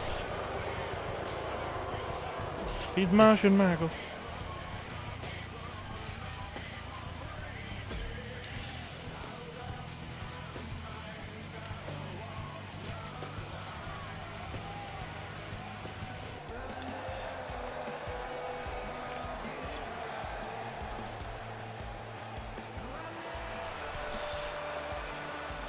But here comes the hardcore champion.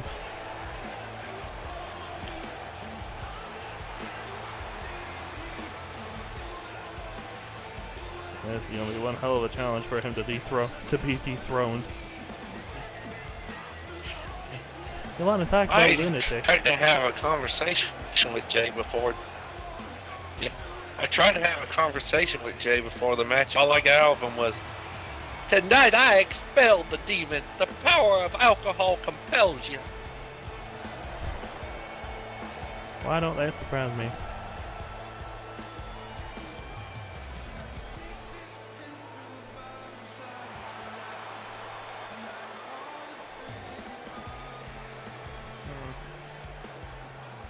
I wonder if it's the weather that keeps making That's what I'm this happen. thinking. A little bit of a stormage happening somewhere, interfering with satellites and whatnot. Yeah. Well, ladies and gentlemen, your challenger. Go ahead, Victor. And I'm completely... The challenger, he hails from hell. This is Maxwell Gabriel. And his opponent. I'm just going to disconnect and reconnect the call. He is your WWO Hardcore Champion. He hails from his local trailer park. This is Jay Wilson. Don't mind Skype. There you go. Yes. Yeah, you're still a little grainy.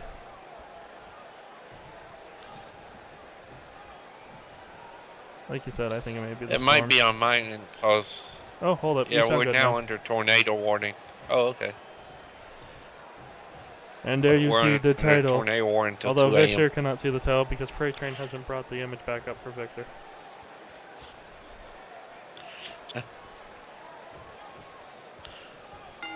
Bell rings, match is on the way.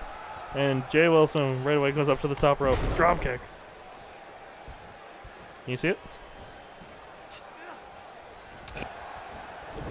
Yeah, but it's frozen. They're just staring at each other from across the ring.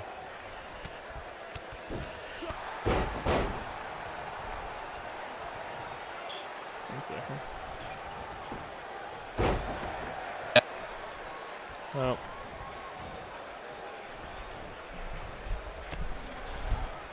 Elbows to the stomach. And another one.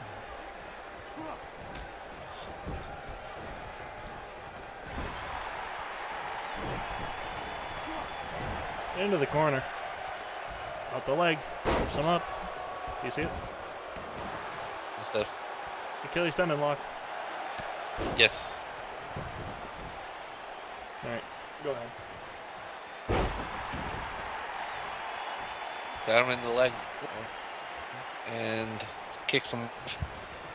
Into the rope. Touchdown.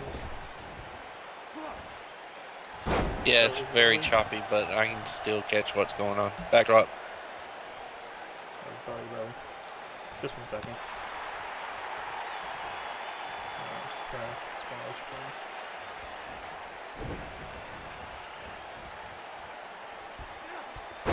Good. You see that? Yes. Is it still German. choppy? Not as choppy. But you're A lot also better. You're a little bit behind, aren't you? Yeah. Now it's frozen. He just did double stomp and it froze well. Okay. Now they're Yeah. back. Dragon screw. Oh. Kick to the stomach. Oh. Yeah, alright, your network is being shit right now. Yeah. We'll try this again. Okay, that was very loud. Okay. Did y'all hear that? No. That actually shook the windows in my house. Alright, do you want me to do a solo broadcast so you guys can stay safe in there? Yeah, cause right now I'm frozen. I'll just watch from the Gotcha. thing. Alright, ladies and gentlemen, Victor Alright. has to go to the production truck. Yeah. See ya. Solo broadcast, here we go, boys and girls. Unless somebody wants to add me on Skype and join me on commentary. Both men are back to their feet. Gets sent into the corner, big splash, gets sidestepped. Oof.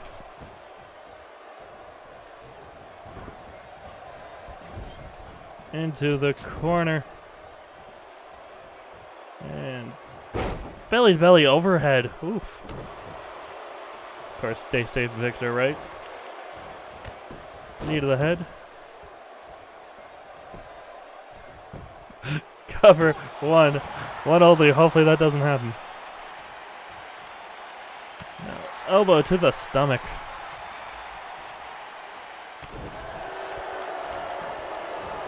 Belly to belly.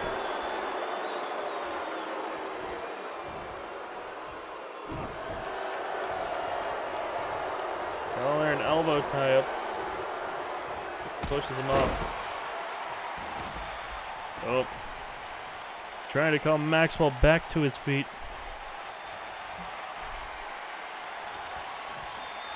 JWD. Jay Wilson, driver. Covers Gabriel. 1, 2. No, only 2.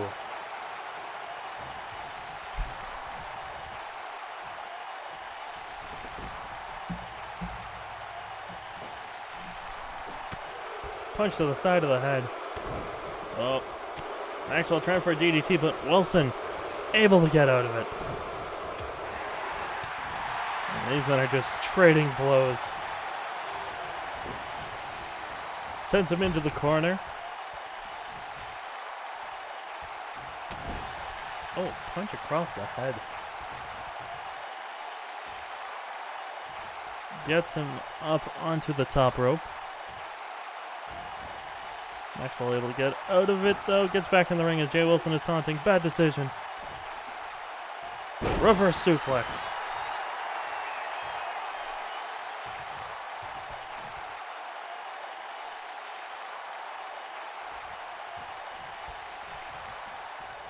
Now, forearm to the back.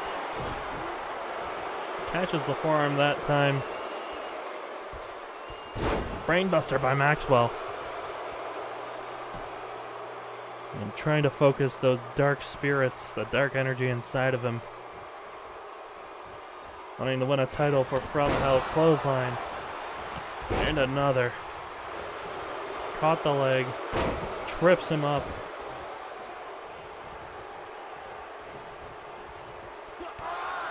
Kick to the back of the head. Cover. 1, 2. Got him! Ladies and gentlemen, your winner and the new WWO Hardcore Champion, representing From Hell, Maxwell Gabriel.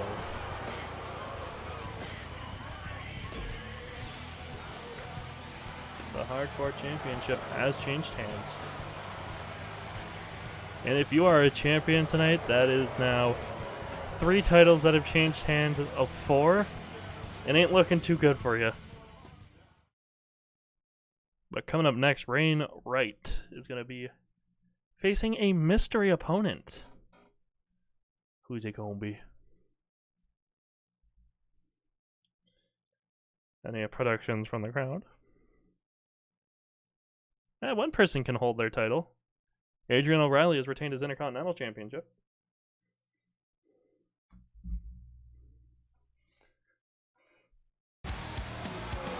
But ladies and gentlemen, the following contest is scheduled for one fall. Introducing first, making her way to the ring from the Red Light District. This is Rain Wright. One of the more seasoned members of the WWO Women's Division.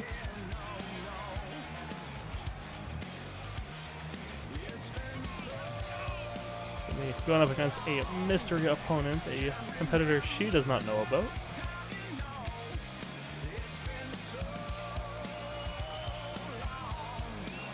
But a competitor I'm sure a lot of you will be very, very glad is here.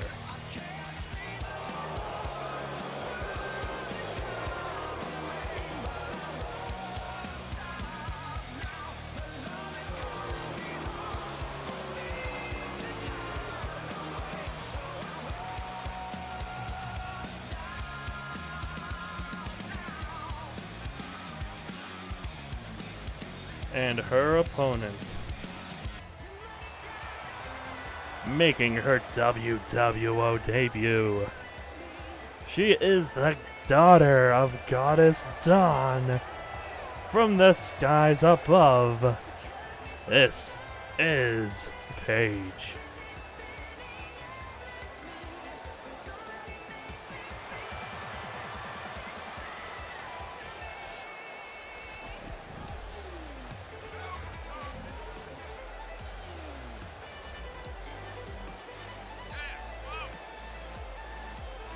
Member, graduate of the Sky Goddess Dojo. Last week was offered a contract to the WWO. One of the highest paid contracts, actually. For a upstart rookie. And she's getting her debut tonight against Rain.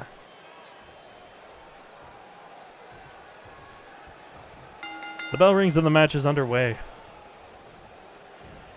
Paige going right at it. Stomping the arm.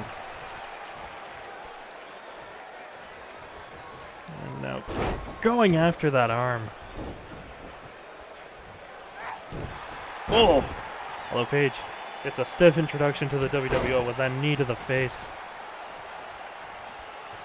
Well, she is holding her own here. Sidesteps the Rana, but Rain, no, tried for a cutter, but gets reversed. Clothesline.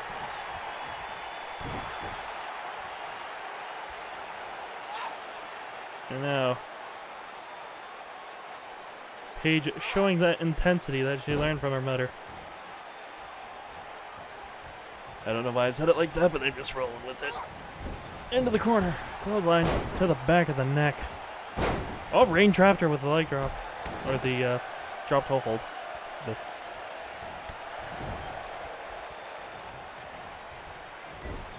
Into the corner. And now Rain just raking at the eyes. Oh, God. Trying to blind the poor girl on her debut. Into the corner. No. Dodges the double knees to the back.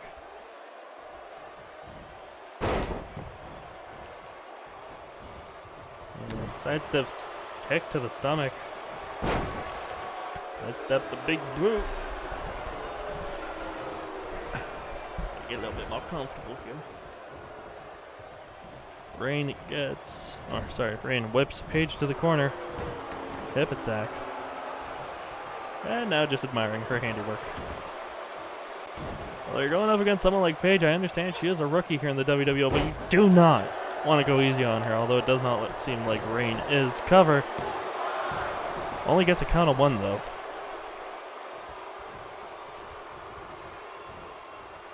Oh, Dragon Screw.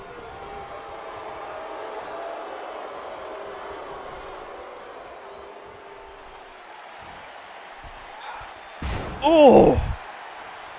The overhead throw into the corner.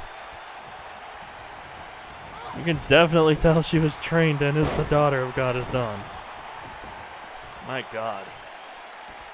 The intensity.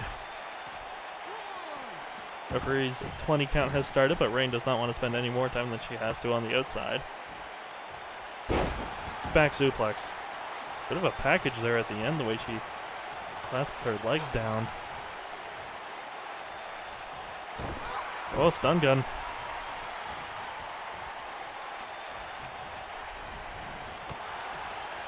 Oof. Trying to go after that leg. Headbutt.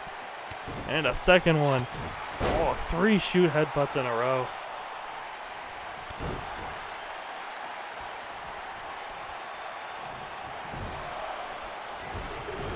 Introducing her to that top turnbuckle 10 times. Rain obviously loopy after that.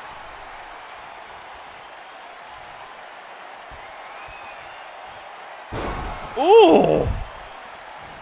Looked like she was setting her up for a Michinoku, but just planted her on top of her head. And that's all it takes. Your winner, SS Page.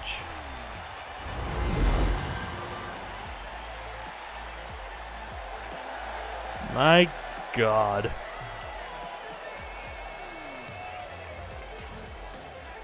She just took out a former women's champion. And not only did she take her out, she made it look easy. Ooh, Paige is one to look out for. The women's division has been put on notice. But coming up next, the Cruiserweight Championship match. Wait. What? Freight Train. What did Freight Train do? Oh my God. Apparently Freight Train has decided to eat the cord that connects to the arena microphones, so unfortunately you won't be able to hear the arena in this match. God damn it, Freight Train, get a new one. No, not to eat. To reconnect. God damn it. Well, ladies and gentlemen, challenger, a man who has competed for the Cruiserweight title in the past, wants to try and get that title, actually. Has competed for it, has never won it.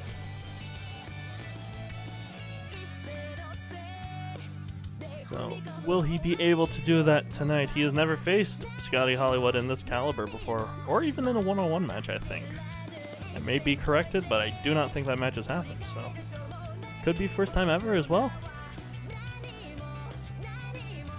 But Rocket Makahashi will be going up against a completely different animal of Scotty Hollywood. He said he wanted to go back to the old him, but he has far surpassed that in my mind. The new Scotty Hollywood is more aggressive, more talented. He's gained the experience and he's trimmed the fat, and now we've got one hell of a Cruiserweight champion.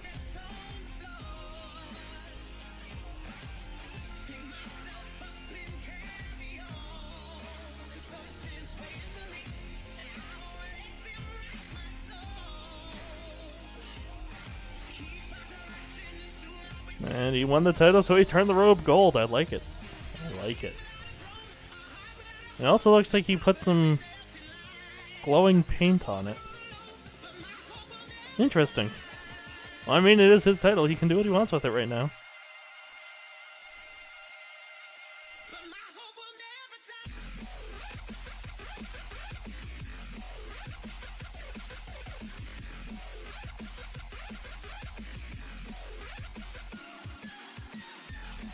And of course, those words on the back of Scotty Hollywood's jacket that really proved to Jen, Victor, Paul Colby, and myself that this man deserved another chance. Hollywood waits for no one.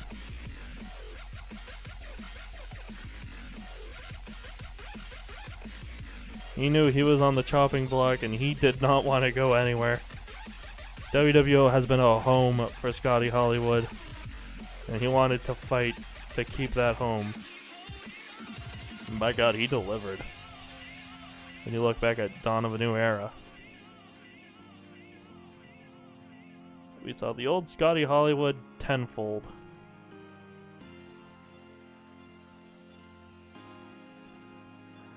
But, ladies and gentlemen, the following contest is for the Cruiserweight Championship. Introducing first, the challenger. from Osaka, Japan. He is one of the last students of the great Tiger Mask, Rocket Makahashi.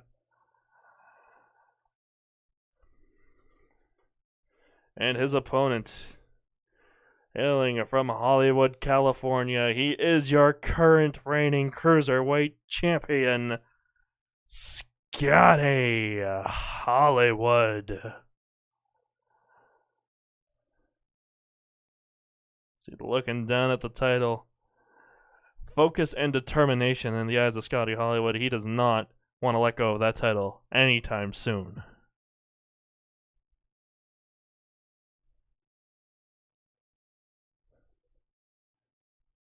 Title being held far above the head of the referee.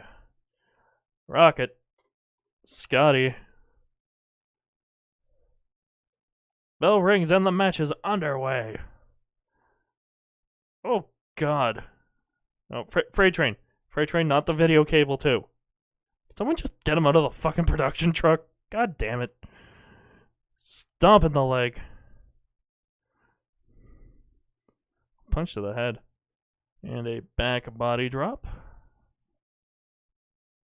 Come on. I don't care that he's kicking and screaming as you're trying to take him out of there. Just take him out. Stomps the back of the leg. Punch to the head. Running knee.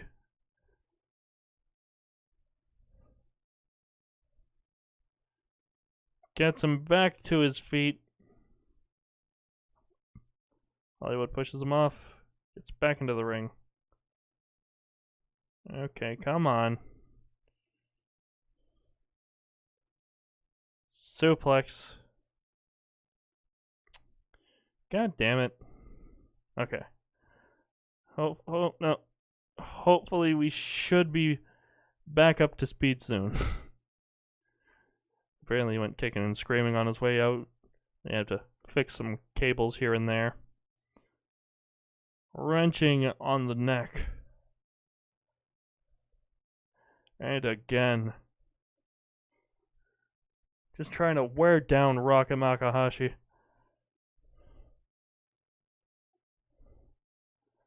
Side headlock. A kick to the stomach. Oh, heel kick. Just takes down Scotty Hollywood. And now going after that arm.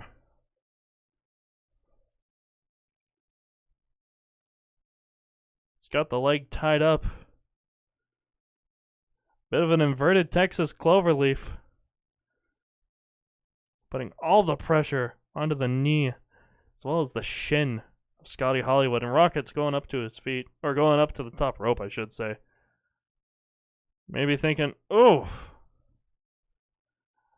Thought he may have been thinking of that Rocket's takeoff, but no. Just tried for a splash. Hollywood has got Rocket covered. 1, 2, no, only 2. This is the stomp to the back. Back suplex. Now stomping that arm.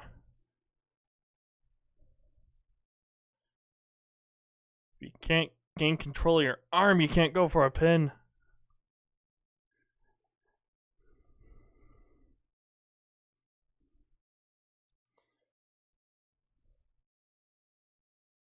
Oh, headbutt. Diving headbutt cover. 1, 2, no, only 2. And a kick to the shoulder blades. Oh, enziguri.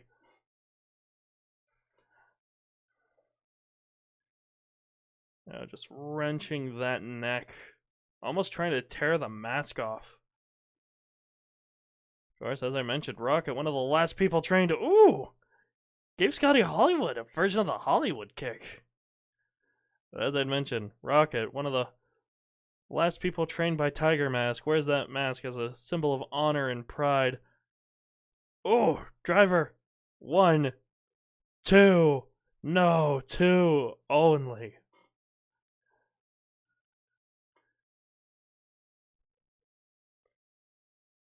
Discus forearm. Hollywood on the outside, trying to get back to his feet.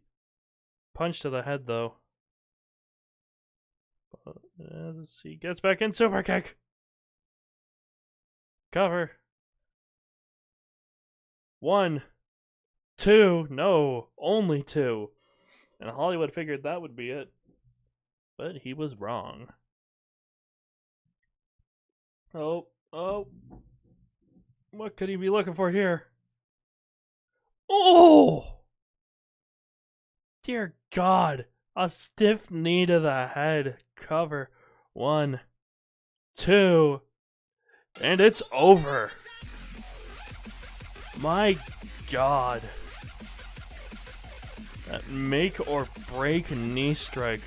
That's what I'm getting word he calls it. And that takes out Rocket. And ladies and gentlemen, your winner and still the Cruiserweight Champion, Scotty Hollywood. What's that? You guys got a new cable? Well, fucking set it up! Hurry up. Goddamn. Who's taking over production? Colby? Good. Scotty Hollywood celebrating with that Cruiserweight title. Impressive win.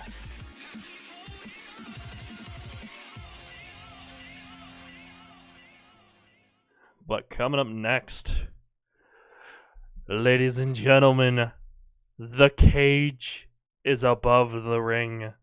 The competitors will be making their way in there. Once the cage lowers, there is no escape.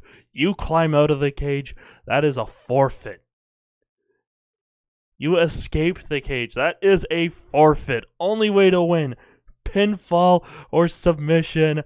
Ladies and gentlemen, we got a hoss battle. Introducing the first competitor. From Hell, Michigan. Representative of the Inner Circle. Chad Bryant. As his tights say, he is the world's most dangerous wrestler.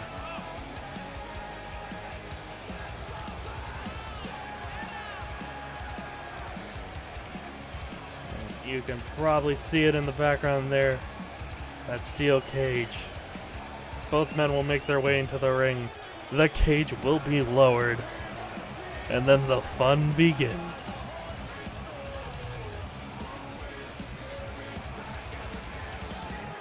And his opponent,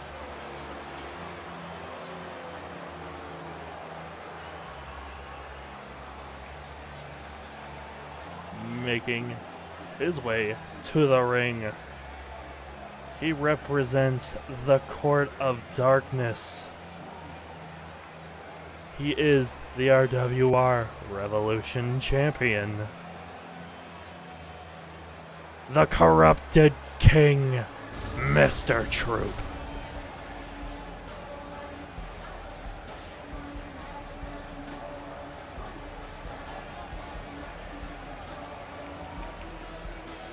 Chad Bryant earlier tonight called out Mr. Troupe, calling him just a demon. This Troupe ain't a demon. This Troupe is what demons have nightmares about.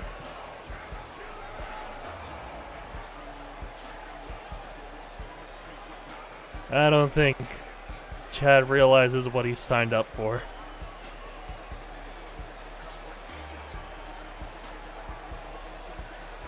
This match is gonna be impactful.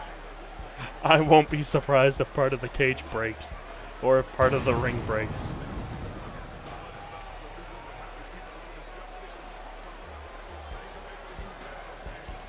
Like, I'm already getting chills and the match hasn't even started yet. You want to talk about show stealers? This one has all of the potential in the world to be a show stealer.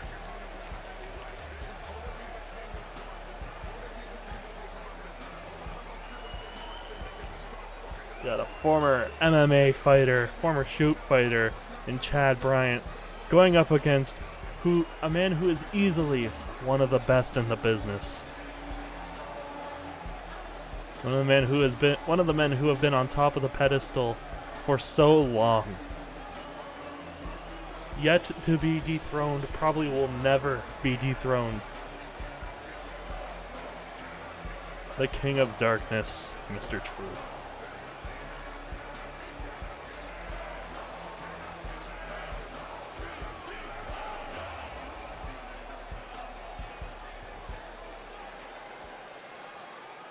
Chad Bryant, Mr. Troupe.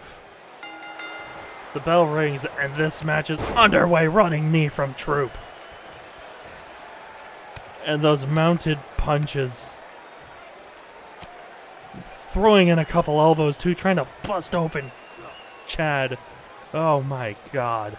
I can barely speak.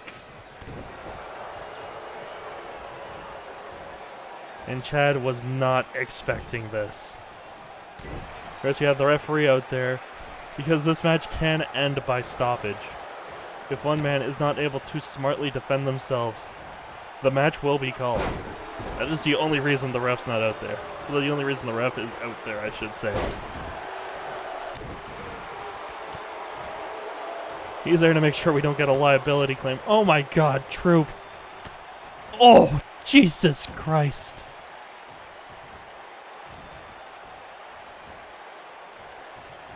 A small joint manipulation of Troupe. Double knees to the back.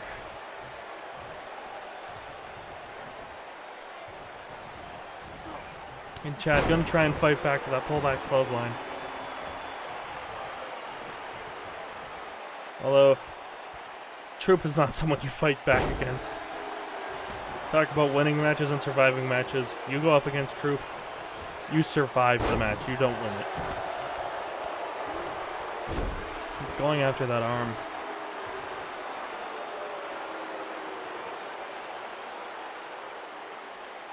Well, I mean, of course the ref's there to count the pin.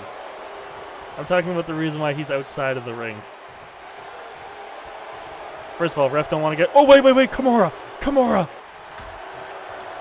Although, Troupe with the best offense on it. Just a punch right to the ribs. Elbow to the head. Belly to belly. Fine, referee's out there to make sure the match ends. How's that? That nobody escapes the cage, no one runs away, not that either of these two men would run away. It's just out there as a technicality. Kick to the back.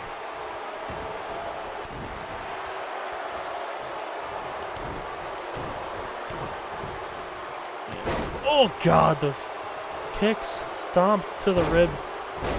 And that fist, and now just smacking his head into the mat. Chad was not expecting this. He was expecting a fight from Troupe, but nothing the caliber of what we're seeing.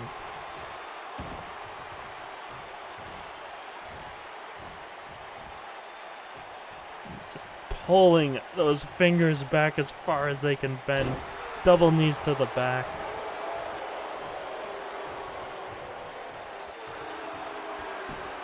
And now the mandible claw pushing the tongue in the back of the throat. Knees to the back. Able to get out of it. Oh! Troupe tried for a punch. Chad lifted him up. Spine buster.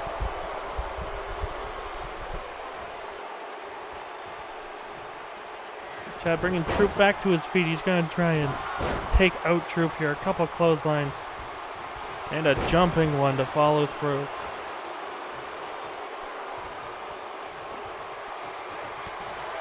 Forearm to the head.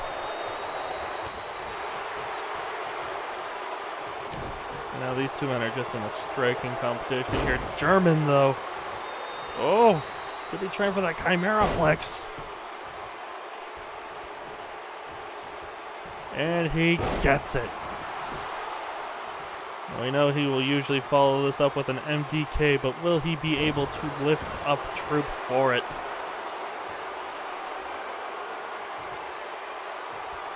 He's got him in the suplex position. No! Almost got it, but Troupe able to bring the knee down and now just unloading on Chad. Des pressing a bunch of punches. And now Troupe Once again, the mandible claw, tongue to the back of the throat, stopping the oxygen from getting to the lungs and into the bloodstream. And Chad could be out. 1, 2. Yeah, got him.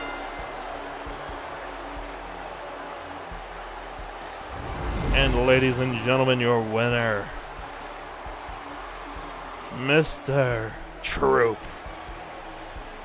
And Chad is still out.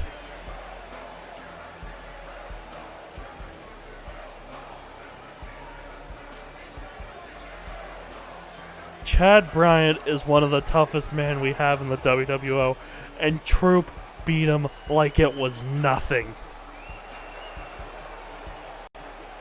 Danny Richardson or Doug Sheppard, be warned.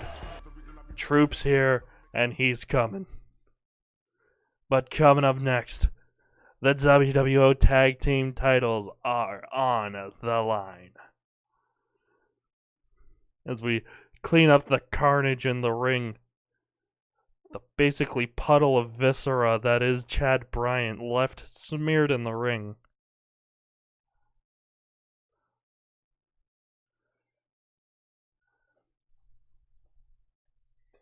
And from what I'm being told, Terms of Service have asked for the crowd's microphones to be muted for this match, as they feel the crowd may chant something that is not PG.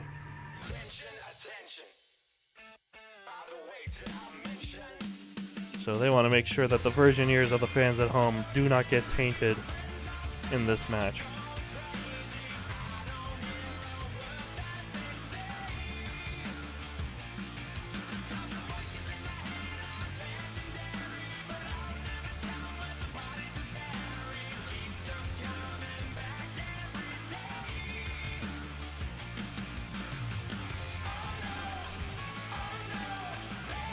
They are just your number one contenders. They are not your tag team champions. These two men are. There you go. Took it long enough, damn.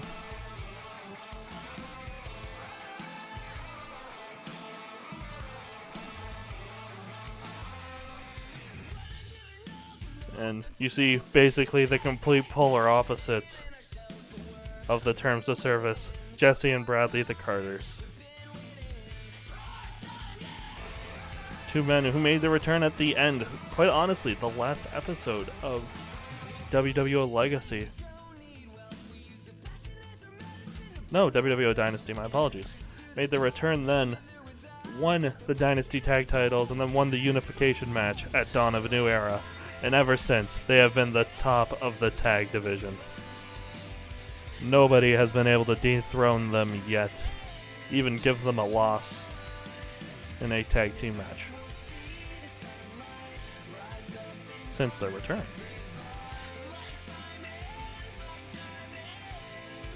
And you know, these two don't want to lose to the Terms of Service tonight. You know, obviously they don't want to lose to anybody, but especially Terms of Service.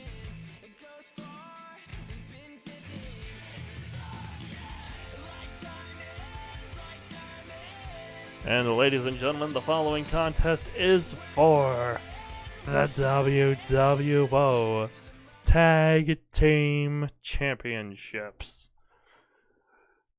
Introducing first, the challengers.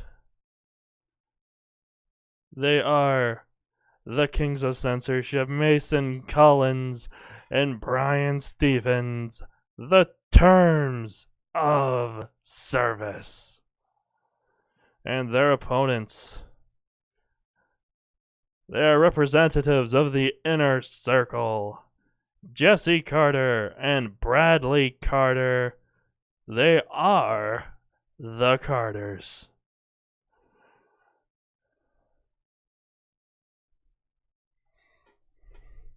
And of course, most people are probably wondering, where's Andrea, the sister of Jesse and Bradley Carter? She is backstage looking after her husband Chad after an absolutely disgusting, it wasn't even a match, it was a slaughter we just saw. The bell rings and the match is underway. Cutter Right off the bat.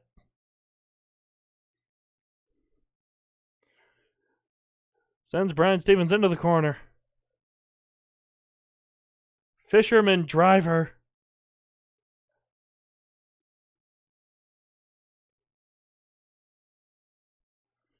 Double stomp to the stomach. Now forearm to the head. Oh. Northern Lights. Brian Stevens not able to get out of the gate here. Oh, just as I say that. Jawbreaker. Although Bradley Carter holding his own. That's Brian against the ropes. Oh, assisted suplex. Oh no, assisted Falcon Arrow.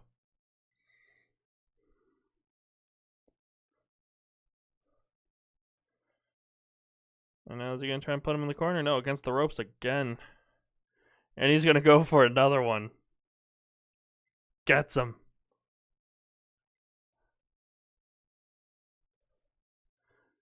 But Stevens, Dragon Screw leg whip.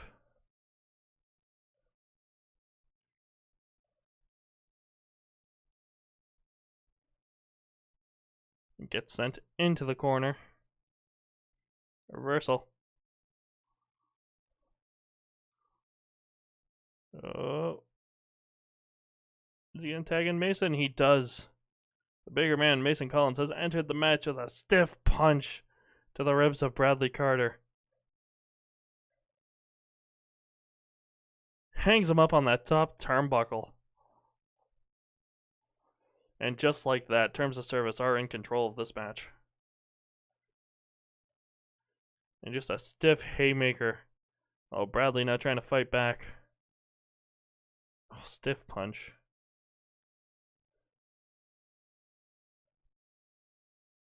Oh! Did a schoolboy into a kick to the side of the head, but with the schoolboy, I think Collins' head smacked against those stairs. Referee's discretion for the DQ, and he's going to allow weapons to be used.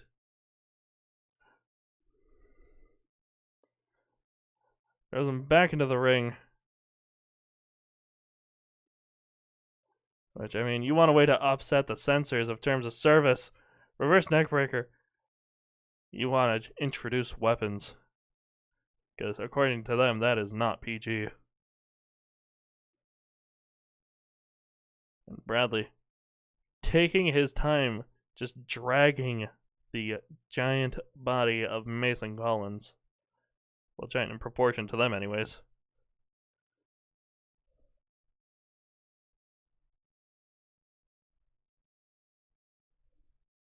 Oh. Hangs him up on his stomach. Knee to the side of the head. And Bradley is feeling it. Oh, God.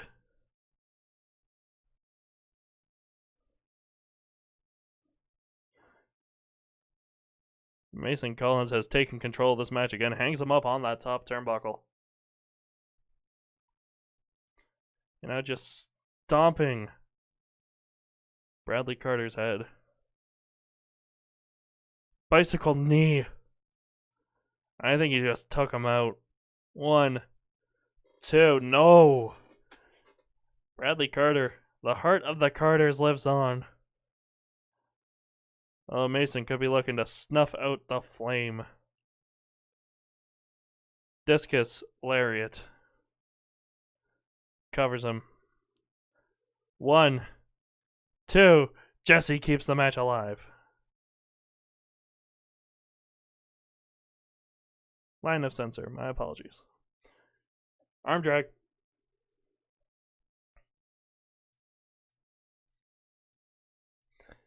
And Bradley Carter knew he wouldn't be able to make it all the way to the corner. But I think he just pissed off Mason. Although if he's able to beat him with his speed, we could see the titles remain firmly around the waist of the Carters. That reverse DDT. And he's looking to finish it. Well, we see the Carter clutch. He gets it. Carter clutch, locked in deep. Well, Mason, elbow to the side of the head, is able to get out of it. Tried for something. Didn't get it, though. Step up kick, probably. Speaking of which, big boot.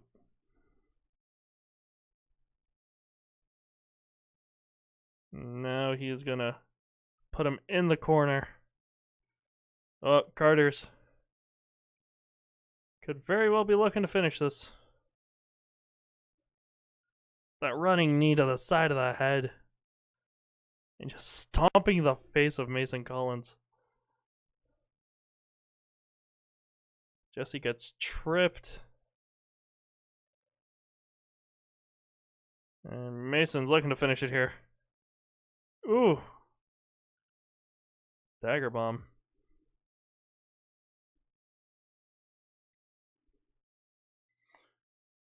Shoulder tackle. And another one. Sends him over the top rope. Mason's going up. Oh my God, double axe handle.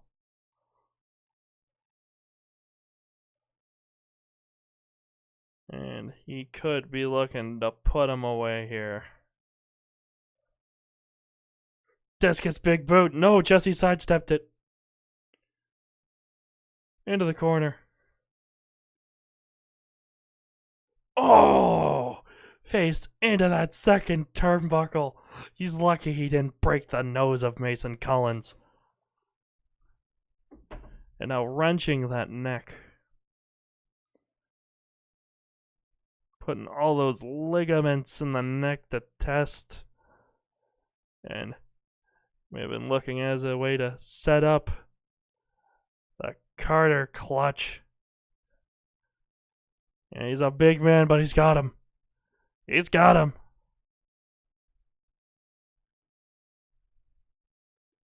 And Mason is struggling. He is struggling. But he has no choice. Mason Collins taps out.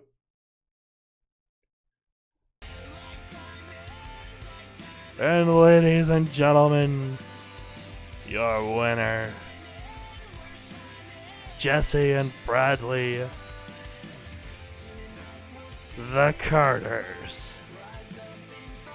The tag titles stay firmly around their waist for now.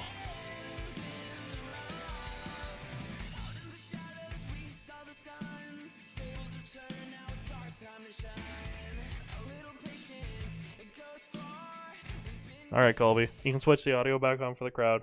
Because the next two matches, your two of your three main events, are going to be what you want to hear. You want to hear the crowd's reaction to these matches. And of course, the first one is going to be all about the women's.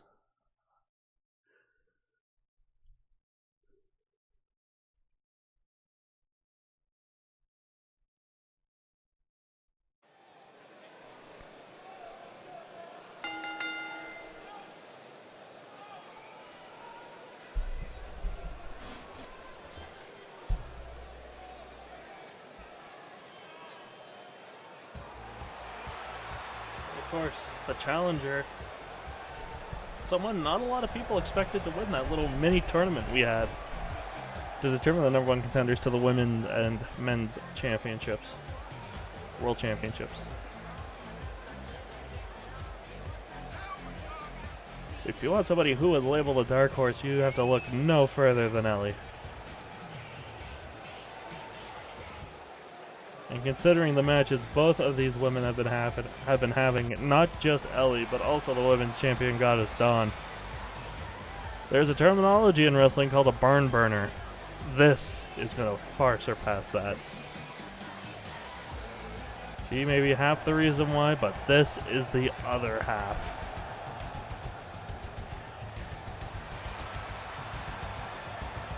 One of the most dominant women in WWO's history. Someone who has been here pretty much since day one. Who is the matriarchal figure of the women's division. course, runs her own training academy, the Sky Goddess Dojo.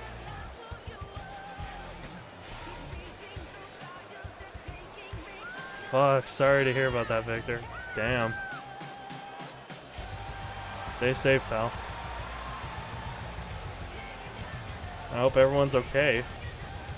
Hopefully it didn't land on your or anybody else's house. Shit.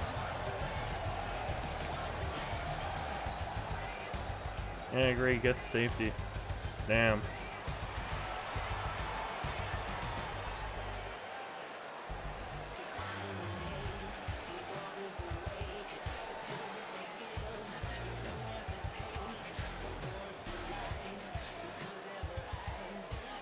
And ladies and gentlemen, the following contest is for the WWO Women's Championship.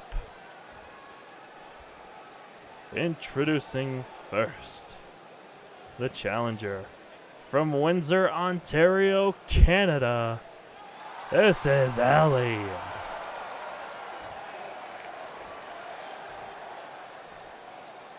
And her opponent, she is the head trainer at the Sky Goddess Dojo, your WWO Women's Champion from the skies above, Miss Goddess Dawn.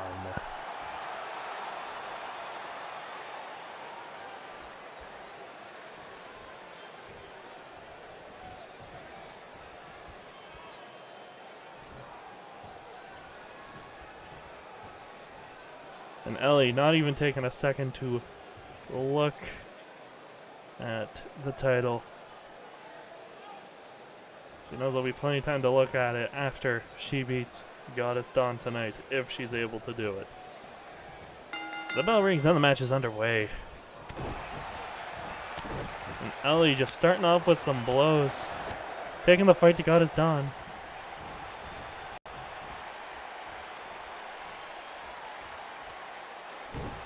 Sends her back into the ring. Kick to the back. In between the shoulders. Oh, head into the mat.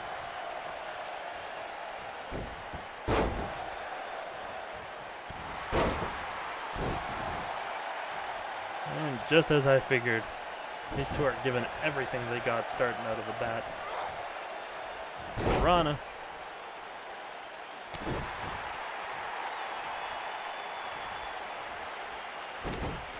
Jawbreaker. Ooh, running kick.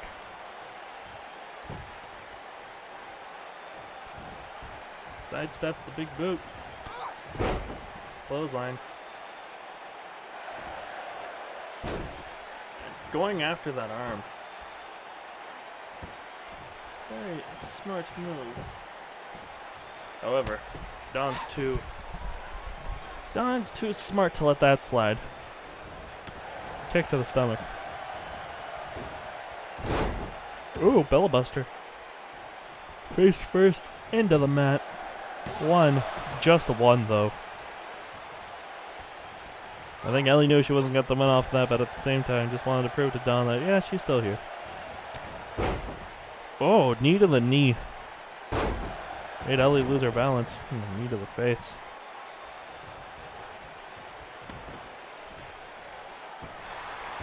Now, going after the arm of Ellie, turnabout is fair play.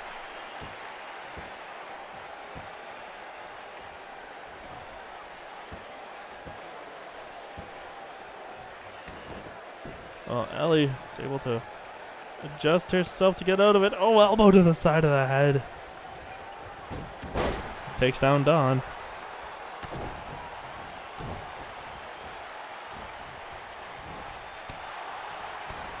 Punches to the head. Able to get that separation. Collar and elbow tie up, but Dawn able to overpower clothesline.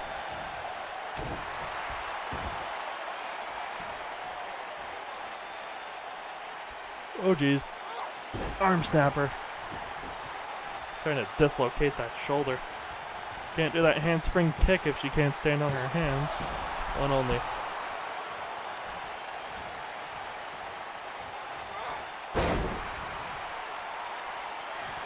And Ellie is looking to finish it here. Could she be closing in on her first women's title?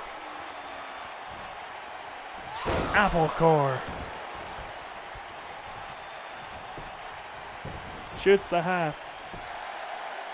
1, 2, no. Only 2.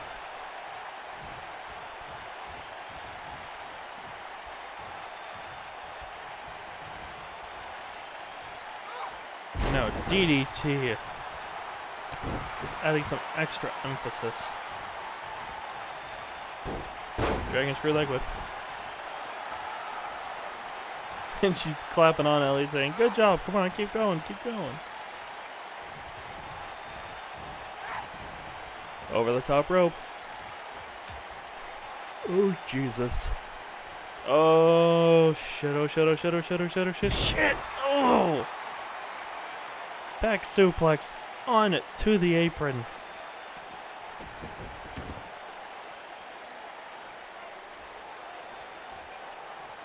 Dawn getting back into the ring.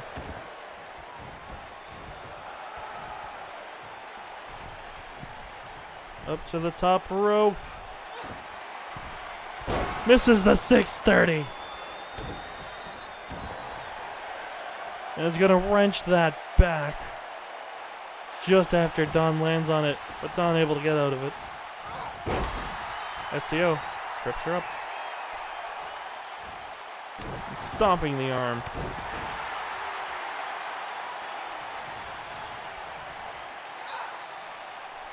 And wrenching the neck now. Could be looking to loosen up the neck a little bit so that way that goddess kick is a little bit more effective in this match. And again, arm stapper.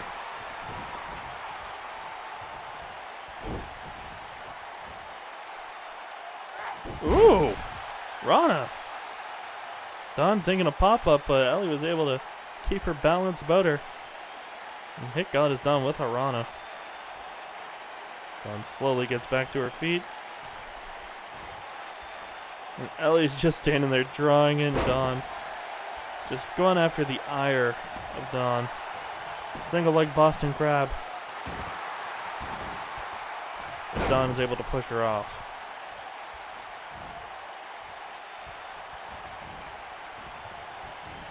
And now throws Ellie over the top. That's a little bit of symbolism there. With our next show coming up being Ultimate Opportunity. And then Dawn gets back into the ring. Up on her shoulders. Ooh, driver. And Dawn wasn't able to hit it the first time. Will she be able to hit it this time? 630 senton gets it. Cover. 1, 2, no! Ellie, very weakly, able to lift the shoulder up. That was more instinct than it was emphasis. Speaking of which, goddess kick, cover. 1, 2, no! I think the body is just on autopilot for Ellie at this point. Not able to get in any offense, but it is able to keep up with Goddess Dawn in terms of defense. Oh, just throws Dawn out of the corner. And Ellie could be looking to end it here.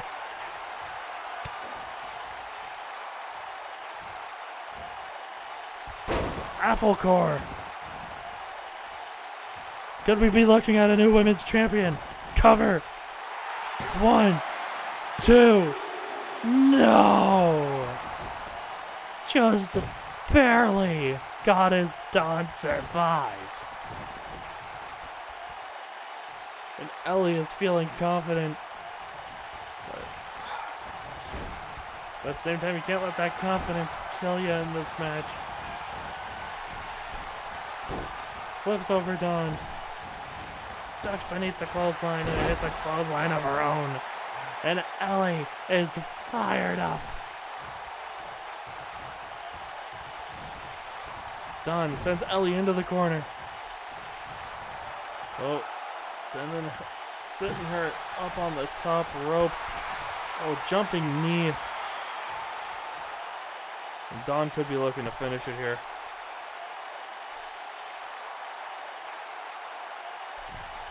Superplex. Oh, into a Falcon Arrow. Cover. 1, 2, no! Ellie's still able to kick out. This title means so much to her. She's not gonna stop until her body won't let her. Up on her shoulders. Knee to the back of the head.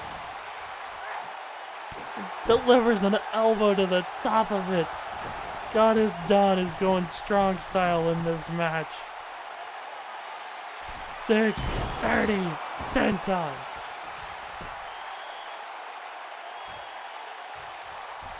And she's not ending it there.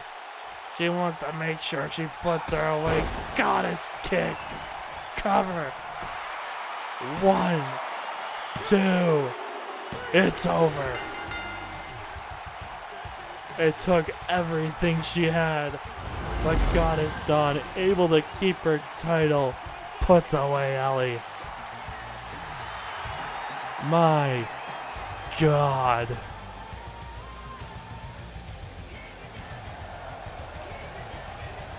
If you're Ellie, you got nothing to be disappointed in that match. She took everything Goddess Dawn had and more.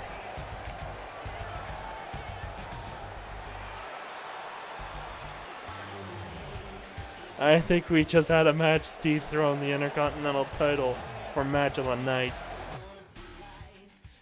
But coming up next, your final main event match, the WWO World Championship match. Doug Sheppard has never been able to beat Danny Richardson. Will he be able to do it tonight when everything is on the line? We will see. Coming up now.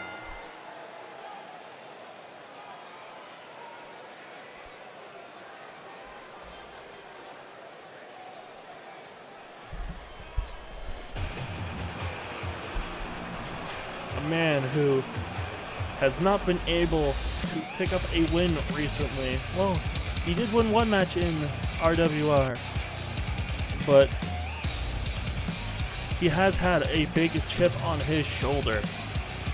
Will he be able to knock that chip off when he knocks out Danny Richardson tonight to win the title?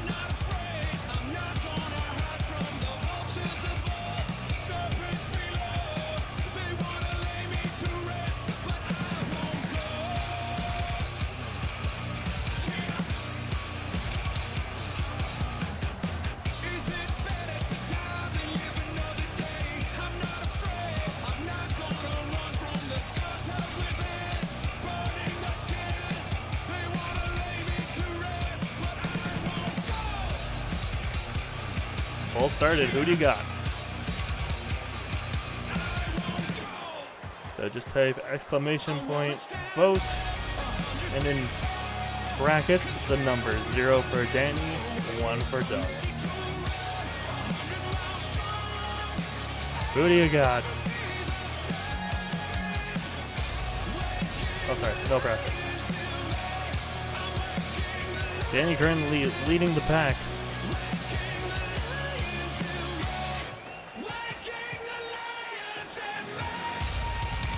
No brackets, Keith.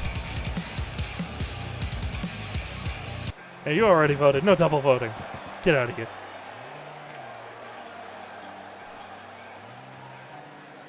And here is your WWO World Champion. –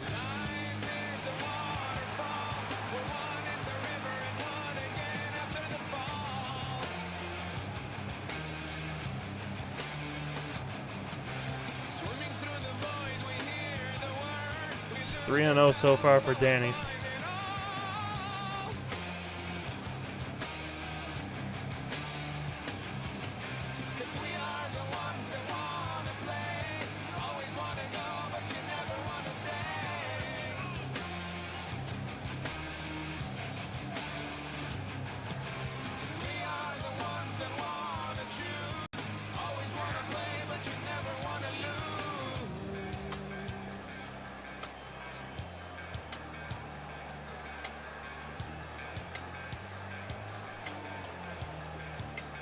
at the WWO World title. Something Danny Richardson fought harder than anyone for. Survived a gauntlet match. Started off as number 1. Lasted until the very end. And that is not a title he is going to give away easily. He had a hell of a match last week with Keith, but that's not going to stop him. And the following contest is for the WWO World Championship. Introducing first the challenger from Toronto, Ontario, Canada, residing in Seattle, Washington, Doug Sheppard.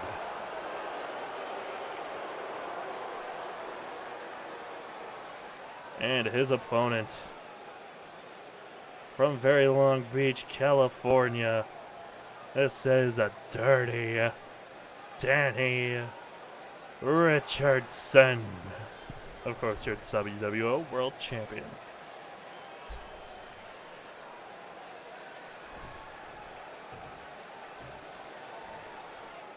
Now the referee take the title from Danny. Will this be the last time he sees it?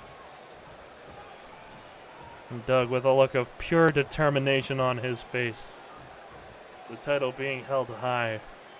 Both these men are going into this match with basically nothing to lose at this point. Of course, Danny can lose the title. But besides that... Well, here, let me reword that. Danny has everything to lose. Doug has nothing to lose at this point. He got eliminated from Rise from the Ashes. He was eliminated by Gil Thunderstrike, of all people. Doug is really a man with one focus on his mind right now. Whereas Danny, being the current champion, has to also think into the future about ultimate opportunity if he is able to beat Doug here tonight. Kick to the stomach. Or to the chest, sorry.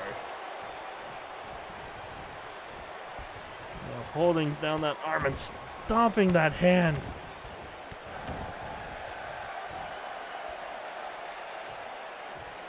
And razor sharp in the crowd up in the EWA box of the arena tonight.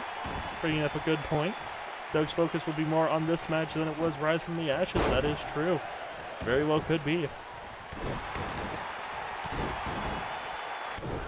WWO is, of course, the home of Doug Sheppard. Although he does love being in RWR. This is the place he calls home. Cover one. One only, though. The place where he rejuvenated his career, became more than anyone expected. Neckbreaker. And Danny, the confidence is getting to him a little bit. We've seen that cost Danny in the past. Clothesline. Over the top rope. And Danny's going to follow after Doug. Ooh, running kick. Referee is not starting his count. So I assume he is going to allow this match to spend as much time as it needs to on the outside, and probably also allow weapons to be used, which means no disqualification. Punch to the head. He wants there to be no. Okay, who did what? Freight train. Did someone let Freight Train back into the production area? Kind of a bitch. Anyways. Head into that top turnbuckle multiple times now. Come on. It's the main event. What the fuck? What in the actual fuck? Come on. Alright, who did what? There we go. Sorry about that. Apparently some issues in the production truck. Hate when that happens. Back to flex.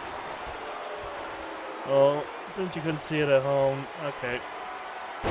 Did a 10 count into the corner. Doug did to Danny. Doug was in control. I think Danny's in control now. I have to feel what the fuck's going on. Come on. What is this nonsense? Referee's count is at 2. Pinfall count was at 2. Oh wait, come on. Tangles him. Gets him. Could be looking to put away Danny. 1, 2. No, 2 only. Alright. Hopefully that little cutting out thing will stop. Fingers crossed. Kicks the back of the leg multiple times. Trying to get Danny off his feet. Midget Aqua Driver.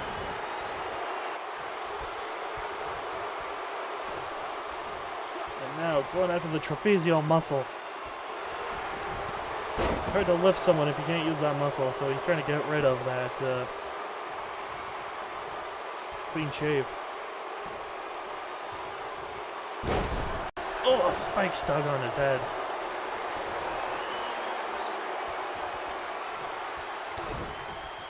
And could be looking to put him away here. Clean shave. Cover. 1, 2. No. Doug able to get the shoulder up at the last moment.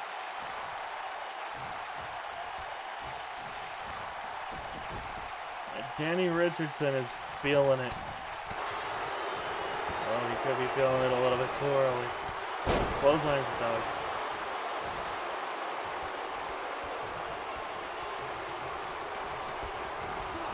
Into the corner. Gonna set him up on that top turnbuckle. Tree of Woe position. Backstabber. Now going after that back a little bit more. No idea what Danny's setting up here, but he must have something in mind. Just looking down at the carnage of Doug right now. Covers him. Once he's able to get him, but no, just one. Give him too much time to recover. Ooh, another kick to the back. Elbow to the head.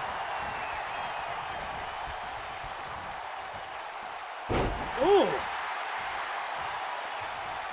I don't even know what the hell that was. It was a reverse suplex into a driver. Effective. Just call it that. Oh, cold cock Danny. Yoshi Tonic. He's got Danny reeling. Spear. Danny's covered. 1, 2. What? I think Danny's out cold. We got some medical staff down there for Danny. Ladies and gentlemen, your winner and the new WWO World Champion, Doug Sheppard.